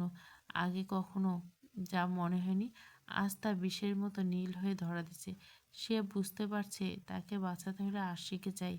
এই জীবন তার শ্বাস নেওয়ার জন্য হলো আশিকে বড় প্রয়োজন। সে কাঁদতে কাঁদতে হঠাৎ নিজের ডান হাতটা খেয়াল করলো। মুহূর্তে তার চোখের সামনে সকালে সেই বীভৎস ঘটনা বেঁচে উঠল। এই হাত দিয়ে সে আজ আশিকে মেরেছে, এই হাত দিয়ে তার প্রিয়তমাকে আঘাত করছে। এক প্রচণ্ড ঘৃণা আর আক্রোশ শিহাবে হিতাহিতান হারিয়ে ফেলল। সে উন্মাদের মতো নিজের হাতটা পিচ রাস্তার উপর সজোরে ঘুষি মারতে লাগলো আর চিৎকার করতে লাগলো, এই হাত দিয়ে আজ আমি তোমাকে আঘাত করছে ভাবতে শরীর শিউরে উঠল। কিভাবে পারলে এই হাত এতটা নিষ্ঠুর হতে? আমার মন কি সায় দিল এই হাতটা? বিবেক কোথায় ছিল যে আমাকে থামাতে পারলে না? তাকে না বুঝে মারতে দিলে আমি কি কিভাবে এতটা পাষাণ হয়ে উঠলাম? আজ আমি এই হাতকে ছিন্ন বিচ্ছিন্ন করব, একে আমি আস্ত রাখবো না। সে প্রতিটি ঘুষি রাখা রাস্তায় তপ্ত পিছে যেন কেঁপে উঠছে। কয়েকবার আঘাত দেওয়ার পর তার হাতের চামড়া ফেটে রক্ত বের হতে শুরু করছে। হাড়ের ভেতর থেকে এক তীব্র যন্ত্রণার ঢেউ গেলে যাচ্ছে, কিন্তু শিয়াবের তাতে কোনো ভ্রুক্ষেপ নেই। সে যেন এক ঘোরের মধ্যে আছে। সে শুধু দেখছে আশির দেওয়া এই হাতটা শাস্তি পেতে। এদিকে রৌদ্রের চোখে মুখে রাজ্যের অন্ধকার। সে দোকান থেকে বের হয়ে অন্য দোকানে যাওয়ার জন্য উন্মাদের মতো ছুটছে। শরীরে ক্লান্তি আর রাস্তার ধুলোবালি কোনো কিছুই তার নজর কাটছে না। তার মাথায় শুধু একটাই শব্দ ঘুরছে, রক্ত। ও নেগেটিভ রক্ত না পেলে তার আদরের বোনটা আজ নিভে যাবে। হঠাৎ কারোর সাথে সজোরে ধাক্কা লেগে রৌদ্র ছিটকে উঠল। সে মাথা নিচু করে কাপড় গুলো, সরি ভাইয়া, আসলে আমি খেয়াল করিনি, আমি ঠিক নেই। যার সাথে ধাক্কা লেগেছিল সে থমকে দাঁড়িয়ে অবাক হলো, আরে আপনি, আপনার সাথে এইভাবে দেখা হয়ে যাবে ভাবতে পারিনি। রৌদ্র ঝাপসা চোখে তাকিয়ে দেখলো সেই দিনই মেয়েটা সৃজনী। রৌদ্রের বিধ্বস্ত চেহারা, চোখ ভরা জল দেখে সৃজনী চমকে উঠলো। সে বেকুল হয়ে জিজ্ঞাসা করলো, কি ব্যাপার, আপনার এই অবস্থা কেন, আপনি এভাবে কাঁদছেন কেন?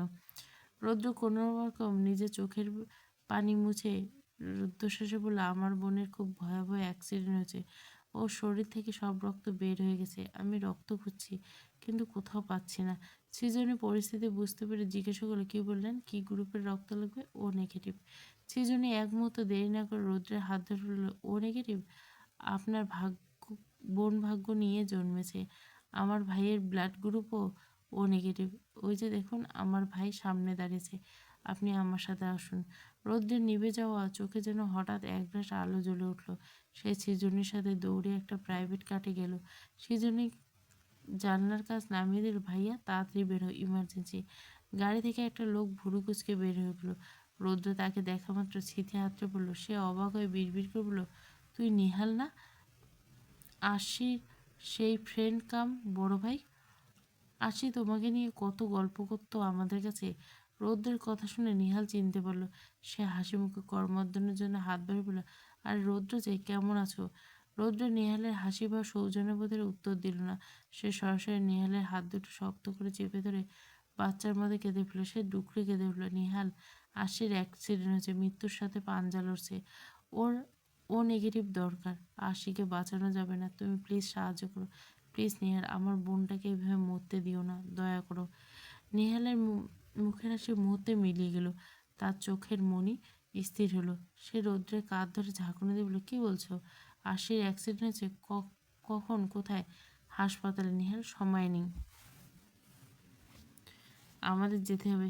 সৃজনী তখন পাশ থেকে অবাক হলো। ভাইয়া, তোমরা কি আগের থেকে পরিচিত? নেহাল ব্যস্তভাবে গাড়ির দরজা খুলতে খুলতে, হ্যাঁ, সেসব পরে হবে। সৃজনী, তুই গাড়িতে বস। রৌদ্র, তুমি তোমার গাড়ি নিয়ে টানো, আমি ঠিক তোমাদের পেছনে আসছি। 1 সেকেন্ডও দেরি করা যাবে না। রৌদ্রের শরীর যেন অমানবিক এক শক্তি ফিরে এসেছে। সে দৌড়ে গিয়ে নিজের গাড়ি স্টার্ট দিল। ইঞ্জিনের গর্জে যেন মনের সব আর্তনাদ মিশে গেল। রৌদ্রের গাড়িটা বাতাসের গতিতে হাসপাতালে ছুটতে লাগলো, আর নিহাল তার ঠিক পেছনে নিজের গাড়ি ধাওয়া করলো। হাসপাতালের টায়ারের ঘর্ষণে বিকট শব্দে থামলো। রৌদ্র এক মুহূর্ত দেরি না করে নেহালকে প্রায় টেনে হেঁচড়ে হাসপাতালের ভিতরে নিয়ে গেল। করিডোরে পা রাখতে রৌদ্র উন্মাদের মতো চিৎকার করে ডাক্তারকে ডাকতে লাগলো। তার গলার পুরো আওয়াজ করিডোর কেঁপে উঠল। ডাক্তার এগিয়ে এসে নেহাল রৌদ্রকে থামিয়ে গম্ভীর অথচ দৃঢ় করে বলল, ডাক্তার, কত রক্ত লাগবে আপনার? আমার শরীর থেকে সব রক্ত নিন। আমার শরীরের শেষ রক্তবিন্দু হলেও আশিকে বাঁচান। ডাক্তার নেহালের কথা শুনে আশার আলো দেখতে পেল, কিন্তু কালক্ষেপণ না করে নেহালকে দ্রুত ইমার্জেন্সি রুমে নেওয়া হলো। ওপাশে রৌশানী খান জ্ঞান ফিরেছে। তিনি তনুজা খানের কাঁধে মাথা রেখে অঝরে কাঁদতে কাঁদতে শুধু আল্লাহকে ডাকছেন। তার চোখের জল শুকিয়ে গাল নোনা হয়ে গেছে। সৃজনী রৌদ্রের বিধ্বস্ত পরিবারের দিকে তাকালো। সবার চোখে মুখে মৃত্যুর বিভীষিকা আর হারানো ভয়। সে বুঝতে পারলো এটাই রৌদ্রের পরিবার। এই মানুষগুলোর কাছে আশি শুধু একটা নাম নয়, আশির কাছে কলিজার অংশ। সৃজনী শান্ত এক কোণে দাঁড়িয়ে রইল। তার চোখেও জল চিকচিক করছে। রৌদ্র আয়ানকে ফোন করে জানিয়ে দিল রক্ত পাওয়া গেছে। আয়ান আসার সাথে সাথে সে বিধ্বস্ত অবস্থায় দেখতে এবং তাকে এক প্রকার জোর করে সাথে নিয়ে হাসপাতালে আসে। হাসপাতালের করিডোরে এক ভয়াবহ নীরবতা। রৌশানী খান শুরু থেকে পরিবারের সবাই এক মন খুলে দোয়া করছেন, আল্লাহকে ডাকছেন। শিয়াব শরীরে সব শক্তি যেন নিভে গেছে। সে করিডোরে এক কোণায় দুপা বিছিয়ে ধপ করে বসে পড়ল। তার পিঠটা দেওয়ালের সাথে ঠেকে গেছে, চোখের জল শুকিয়ে এখন সেখানে কেবল নোনা দাগ অবশিষ্ট। দীর্ঘক্ষণ পর অপারেশনের থিয়েটারে ভারী দরজাটা খুলে গেল। ডাক্তার বের হলেন। তার ঠিক পেছনে নেহাল। সে হাত থেকে রক্ত নেওয়া হয়েছে। নেহাল সেই হাতে শক্ত করে তুলো চেপে রেখেছে। তার মুখটা রক্তশূন্যতার দিকে ফ্যাকাশ। নেহাল টলতে টলতে সৃজনীর হাত দিকে এগিয়ে ধরল। ডাক্তার দেখা মাত্র আনোয়ার খান অস্থির হয়ে সামনে গিয়ে দাঁড়ালেন। তার কণ্ঠস্বর মিনতি স্বরে বলল, ডাক্তার, আমার মেয়ে কেমন আছে? ও ঠিক আছে তো? ডাক্তার এবার মাথা নিচু করে অন্তত অসহায় হলো, দেখুন, রক্তের অভাব ছিল, সেটা পূরণ হয়েছে, কিন্তু সমস্যা অন্য জায়গায়। আপনার মেয়ে নিজেই এখন আর বাঁচতে চাইছে না। মেডিকেল সায়েন্স আমাদের যা করার অনেক কিছু, কিন্তু পেশেন্ট যদি নিজের ইচ্ছা শক্তি না থাকে তবে আমরা নিরুপায়। আমার মনে হয় আপনার মেয়েকে কেউ প্রচণ্ডভাবে হার্ট করেছেন, যার অভিমানে ও নিজেই নিজের জীবনটা ছেড়ে দিতে চাচ্ছেন। রোগী যদি এভাবে নিজেকে গুটিয়ে নেয় তবে আমি আগেই মাপ চেয়ে নিচ্ছি। যে কোনো সময় ওর নিঃশ্বাস থেমে যেতে পারে। ডাক্তার এই কথাটা প্রতিটা মানুষের বুকে তপ্ত সীসার মতো। শান্ত চৌধুরী এতক্ষণ স্থির সব দেখছিলেন, কিন্তু এবার আর ধৈর্যের বাঁধ ভাঙল না। তিনি ধীর পায়ে শিয়াবের সামনে দাঁড়ালেন। শিয়াবের শূন্য চোখের দিকে তাকিয়ে তিনি তীব্র ঘৃণা আর আক্রোশে বেড়ে পড়লেন, কী হলো? কাঁদছিস কেন? তুই তো এটাই চেয়েছিলি, যে মেয়েটা তোকে মুক্তি দেখ, তোকে শাস্তি দেখ। আজ ঠিক তাই হয়েছে। মেয়েটা আর ফিরতে চাইছে না। কতটা কষ্ট পেলে, কতটা অপমান সইলে একটা মেয়ে নিজের জীবনে এভাবে তুচ্ছ করে দেয় শিয়াব? আজ তোর ঘৃণা জিতছে, আর সে হেরে গেছে। শান্ত চৌধুরীর প্রতিটি কথা বিষাক্ত তীরের মতো শিয়াবের বুকে ফেতল। প্রতিটি শব্দ কলিজার ভেতরে কেউ ধারালো ছুরি দিয়ে জ্যান্ত চিরে ফেলছে। আশি আর বাঁচতে চেয়েছে না, এটা হতে পারে না। আশি না বাঁচলে শিয়াব মিতবৎ শরীর নিয়ে কার জন্য থাকবে? আশিকে ফিরতে হবে যে কোনো মূল্যে, যে কোনো বিনিময়ে। মুহূর্তে হিতাহিত জ্ঞান হারিয়ে শিয়াব টলতে টলতে ডাক্তার পা দুটো জড়িয়ে ধরল। মেঝের উপর ঢুকে হাউমাউ করে কাঁদতে কাঁদতে বলল, ডাক্তার, আমার নিঃশ্বাসের কষ্ট লাগে, জাস্ট একটা বার আশির কাছে যেতে দিন, জাস্ট এক মুহূর্তের জন্য। আমি আপনার পায়ে পড়ি, দোহাই লেগে আপনার, আমাকে আশির সাথে একটু দেখা করতে দিন। ডাক্তার শিহাবের বিধ্বস্ত রূপ রেখে কিছুটা থমকে গেল। তিনি অন্তত গম্ভীর করে বললেন, দেখুন মিস্টার শিহাব, রোগীর অবস্থা এখন চরম সংকটজন। আপনি যদি ওখানে গিয়ে আবার কোনো পাগলামি করেন তবে সেটা তার জন্য কাল হয়ে দাঁড়াবে। তার হার্টবিট খুবই দুর্বল, আর সে কোনোভাবে বাঁচার জন্য রেসপন্স করছে না। শিহাব এবার নিজের 2 হাত জোর করে বুক ফাটানো আর্তনাদ করল, ডাক্তার আমি শপথ করছি আমি কোনো পাগলামি করব না। আমি কিচ্ছু করব না ডাক্তার। আমি জাস্ট একটু দূর থেকে আশিকে দেখব। আমার খুব কষ্ট হচ্ছে ডাক্তার। আমার বুকের ভেতর কেমন এক বিষম ব্যথা। আমি ঠিকমতো শ্বাস নিতে পারছি না ডাক্তার। আমার উপর একটু দয়া করুন। আমাকে ওর কাছে যেতে দিন। আমি এ সহ্য করতে পারছি না। আমি পাগল হয়ে যাব। শিয়াবেরা হাহাকার হাসপাতালের করিডোরে ভারী বাতাস যেন আরো গুমোট হয়ে এসছে। তার চোখের জল ডাক্তারের জুতোর উপর পড়ছে। সে শিয়াবকে আশি দেখতে পারত না, আর সে আশিকে এক পলক দেখার ভিক্ষায় রাস্তার ধুলোয় মিশে গেছে। ডাক্তার শিহাবের চোখে সেই গভীর হাহাকার আর আকুতি দেখে না করতে পারল না। তিনি দীর্ঘশ্বাস ফেলে নার্সকে উদ্দেশ্য করলেন, ওকে স্টেরয়েড গাউন পরিয়ে ভেতরে নিয়ে যাও, তবে সাবধান, একদম শব্দ করে যাবে না। নার্স ডাক্তারের নির্দেশ মতো শিহাবকে নীল রঙের স্টেরাইল গাউন পরিয়ে দিল। সে প্রতিটি কদমে যেন এক একটা পাহাড়ের মতো ভারী হচ্ছে। সে যখন ধীরে ধীরে আইসিইউর ভিতরে হিমশীতল কেবিনে ঢুকলো, তার কলিজা মুহূর্তে ছ্যাদ করে উঠল। ভিতরে কোনো শব্দ নেই, শুধু যান্ত্রিক কিছু বিপ বিপ আওয়াজ আর আশির টেনে নেওয়া নিঃশ্বাসের শব্দ। বেডের উপর আশি শুয়ে আছে অসহায় নিথর। ও সাদা মাথা ব্যান্ডেজে রক্তে ভেজা, মুখটা বিশাল এক অক্সিজেন মাস্ক। সেই মাস্কের ভিতর দিয়ে আশির নিঃশ্বাসগুলো কাচের গায়ে কুয়াশা তোলে, আর 2 হাতে অসংখ্য সুই আর পাইপ ঢোকানো, যা দিয়ে জীবনদায়ী ওষুধ আর নেহালের দেওয়া রক্ত ওর শরীরে প্রবেশ করছে। আশি একদম সোজা হয়ে শুয়েছে, ঠিক যেন একটা সাদা পাথরের মূর্তি। ওর চাঞ্চল্যতা নেই, দুষ্টুমি নেই, শিহাবের উপর করা সেই হাজারো অভিমান কথা। শিহাব কাঁপতে কাঁপতে আশির বেডের কাছে গিয়ে দাঁড়ালো। তার পায়ের শক্তি যেন একদম ফুরিয়ে গেছে, সে আর দাঁড়িয়ে থাকতে পারলো না। আশির একদম ফ্লোরে হাঁটু গেড়ে বসে পড়লো। শিহাবের চোখ থেকে টপ টপ করে অশ্রু গড়িয়ে হাসপাতালের সাদা ফ্লোরে পড়ছে। চারিদিকে হিমশীতল নীরবতা, কেবল শিহাবের কান্নার অস্ফুট শব্দ আর আশির যান্ত্রিক নিঃশ্বাসের আওয়াজ। শিহাব নিজের কাঁপতে থাকা 2 হাত বাড়িয়ে আশির বাম হাতটা পরম মমতায় নিজের মুঠোর মধ্যে নিল। সেই হাতটা আজ বরফের মতো ঠান্ডা হয়েছে। শিহাব নিজের কপাল আশির হাতের উপর থেকে আর্তনাদ করে বলল, আশি শুনতে পাচ্ছ? তোমার এই অপরাধী প্রেমিক বলছি। আশি শোনো না, আমি না অনেক বড় ভুল করে ফেলেছি। জানি আমাকে মাফ করা যায় না, আমি ক্ষমার অযোগ্য, কিন্তু আমাকে একবার মাফ করো প্লিজ আশি, একবার ফিরে এসো। সে এবার চোখের জল আসে হাতের উপর মাখামাখি। সে আসে নিথর হাতের আঙুলগুলো নিজের মুখ গুজে ফুপিয়ে কেঁদে উঠলে। তার কণ্ঠস্বরে এক বুক হাহাকার। তোমাকে যতটা কষ্ট দিয়েছে আসছি, কথা দিচ্ছি তার থেকে বেশি ভালোবাসা দেব। তোমার সব ক্ষত মুছে দেব। তোমাকে আর কখনো চোখের জল ফেলতে দেব না। শুধু একটা বার চোখটা খুলো। তোমাকে এভাবে নিথর হয়ে শুয়ে থাকতে দেখে আমার কলিজাটা ফেটে যাচ্ছে। আমি আর নিতে পারছি না আশি। আমি মরে যাব তোমাকে ছাড়া। আশি প্লিজ চোখ খুলো। শিয়াবের সে আশির হিমশীতল হাতের উপর কপাল থেকে ডুকরে কেঁদে উঠল। তার চোখের উত্তপ্ত জল আশির নিথর চামড়ায় মিশে যাচ্ছে। ভাগ্যের কি নির্মম পরিহাস! আজ আশির মৃত্যুর মুখে দাঁড়িয়ে বলে শিয়াব তার কাছে এত কদর। এই আশি যখন সুস্থ ছিল তখন সে একটুখানি ভালোবাসার জন্য শিয়াবের পেছনে ছায়ার মতো ঘুরত। আর শিয়াব যেভাবে কাঁদছে, আশি যদি সুস্থ অবস্থায় এই দৃশ্য, তবে মেয়েটা খুশিতে পাগল হয়ে যেত। শিয়াবের চোখের এক ফোঁটা জল মোছার জন্য সে নিজের সারা দুনিয়া বিসর্জন দিত। কিন্তু আর সেই চঞ্চল মেয়েটা বড্ড শান্ত, বড্ড চুপচাপ। তার এই নীরবতা যেন এক পাহাড় সম অভিমান।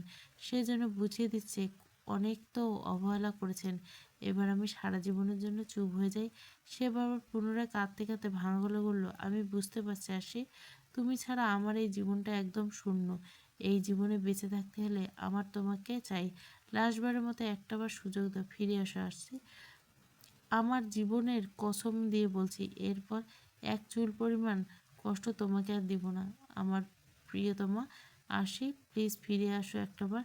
সে এবার ঠোঁট দুটো আসে হাতের উপর কাঁপছে। সে পাগলের মতো আসে আঙুলগুলো তো আর নিজের বুকের সবটুকু হাহাকার উজাড় করে দিচ্ছে। সে এবার একটু জোরেই কেঁদে উঠল। তার গলার স্বর কান্না একটু ভেঙে চুরমার। সে আশির হাতে মুখ গুজে গুজে আত্মীগুলো, আশি শোনা আমার, একটু চোখ খুলো। আমি যে আর পাচ্ছি না, আমার নিঃশ্বাস বন্ধ হচ্ছে। বুকটা ভীষণ কষ্ট হচ্ছে, একটু দয়া করো তোমার এই অপরাধী হাজবেন্ডের উপর, এভাবে একা ফেলে চলে যেও না, আমি পাগল হয়ে যাব। সে মনে মনে আসি যেন খুব দূর থেকে তার ডাক শুনতে পাচ্ছে। সে নিজের সমস্ত আবেগ এক জায়গায় জড়ো করে ধীরে ধীরে মুখটা আশির কানের কাছে নিয়ে এলো। খুব কাছ থেকে আশির কানে একদম মধুর স্বরে গভীর মমতা মিশিয়ে বসলো, I love you, I love you so much. কথাটা শোনা হতে না হতে এক অলৌকিক ঘটনা ঘটে এলো। আশি হঠাৎ এক দীর্ঘ এবং বিশাল শ্বাস নিল। তার বুকটা অনেকটা উঁচুতে উঠে গেল। সে ঠিক সেই মুহূর্তে সে তার অবশ হাত দিয়ে শিয়াপের হাতটা খামচে ধরল। আশি সমান তালে বড় বড় শ্বাস নিতে লাগলো, যেন সে দুবন্ত অবস্থা থেকে তীরের দেখা পেয়েছে। সে ভয়ে আর আনন্দে উন্মাতের মতো হলো। সে পাগলের মতো চিৎকার করে ডাক্তার ডাকতে লাগলো, ডাক্তার ডাক্তার দেখুন, আশি শ্বাস নিচ্ছে, ও আমার হাত ধরছে, ডাক্তার জলদি এসুন। ডাক্তার এবং নার্সরা ঝড়ের গতিতে ভেতরে ঢুকে পড়লেন। ডাক্তার আশির পালস এবং মনিটর পরীক্ষা করে বিস্ময় আর খুশিতে নার্সের উদ্দেশ্যে বললেন, আলহামদুলিল্লাহ, রোগী রেসপন্স করছে, মিরাক্কেল ঘটে গেছে, তাড়াতাড়ি পেশেন্টকে মেইন আইসিইউ সেট আপে নিন, কুইক। শিয়াব সাহেব আপনি বাইরে যান, আমরা এখন ওকে অবজারভেশনে নেব। নির্লজ্জ ভালোবাসা পর্ব 10। পুরো গল্পটা প্লেলিস্টে।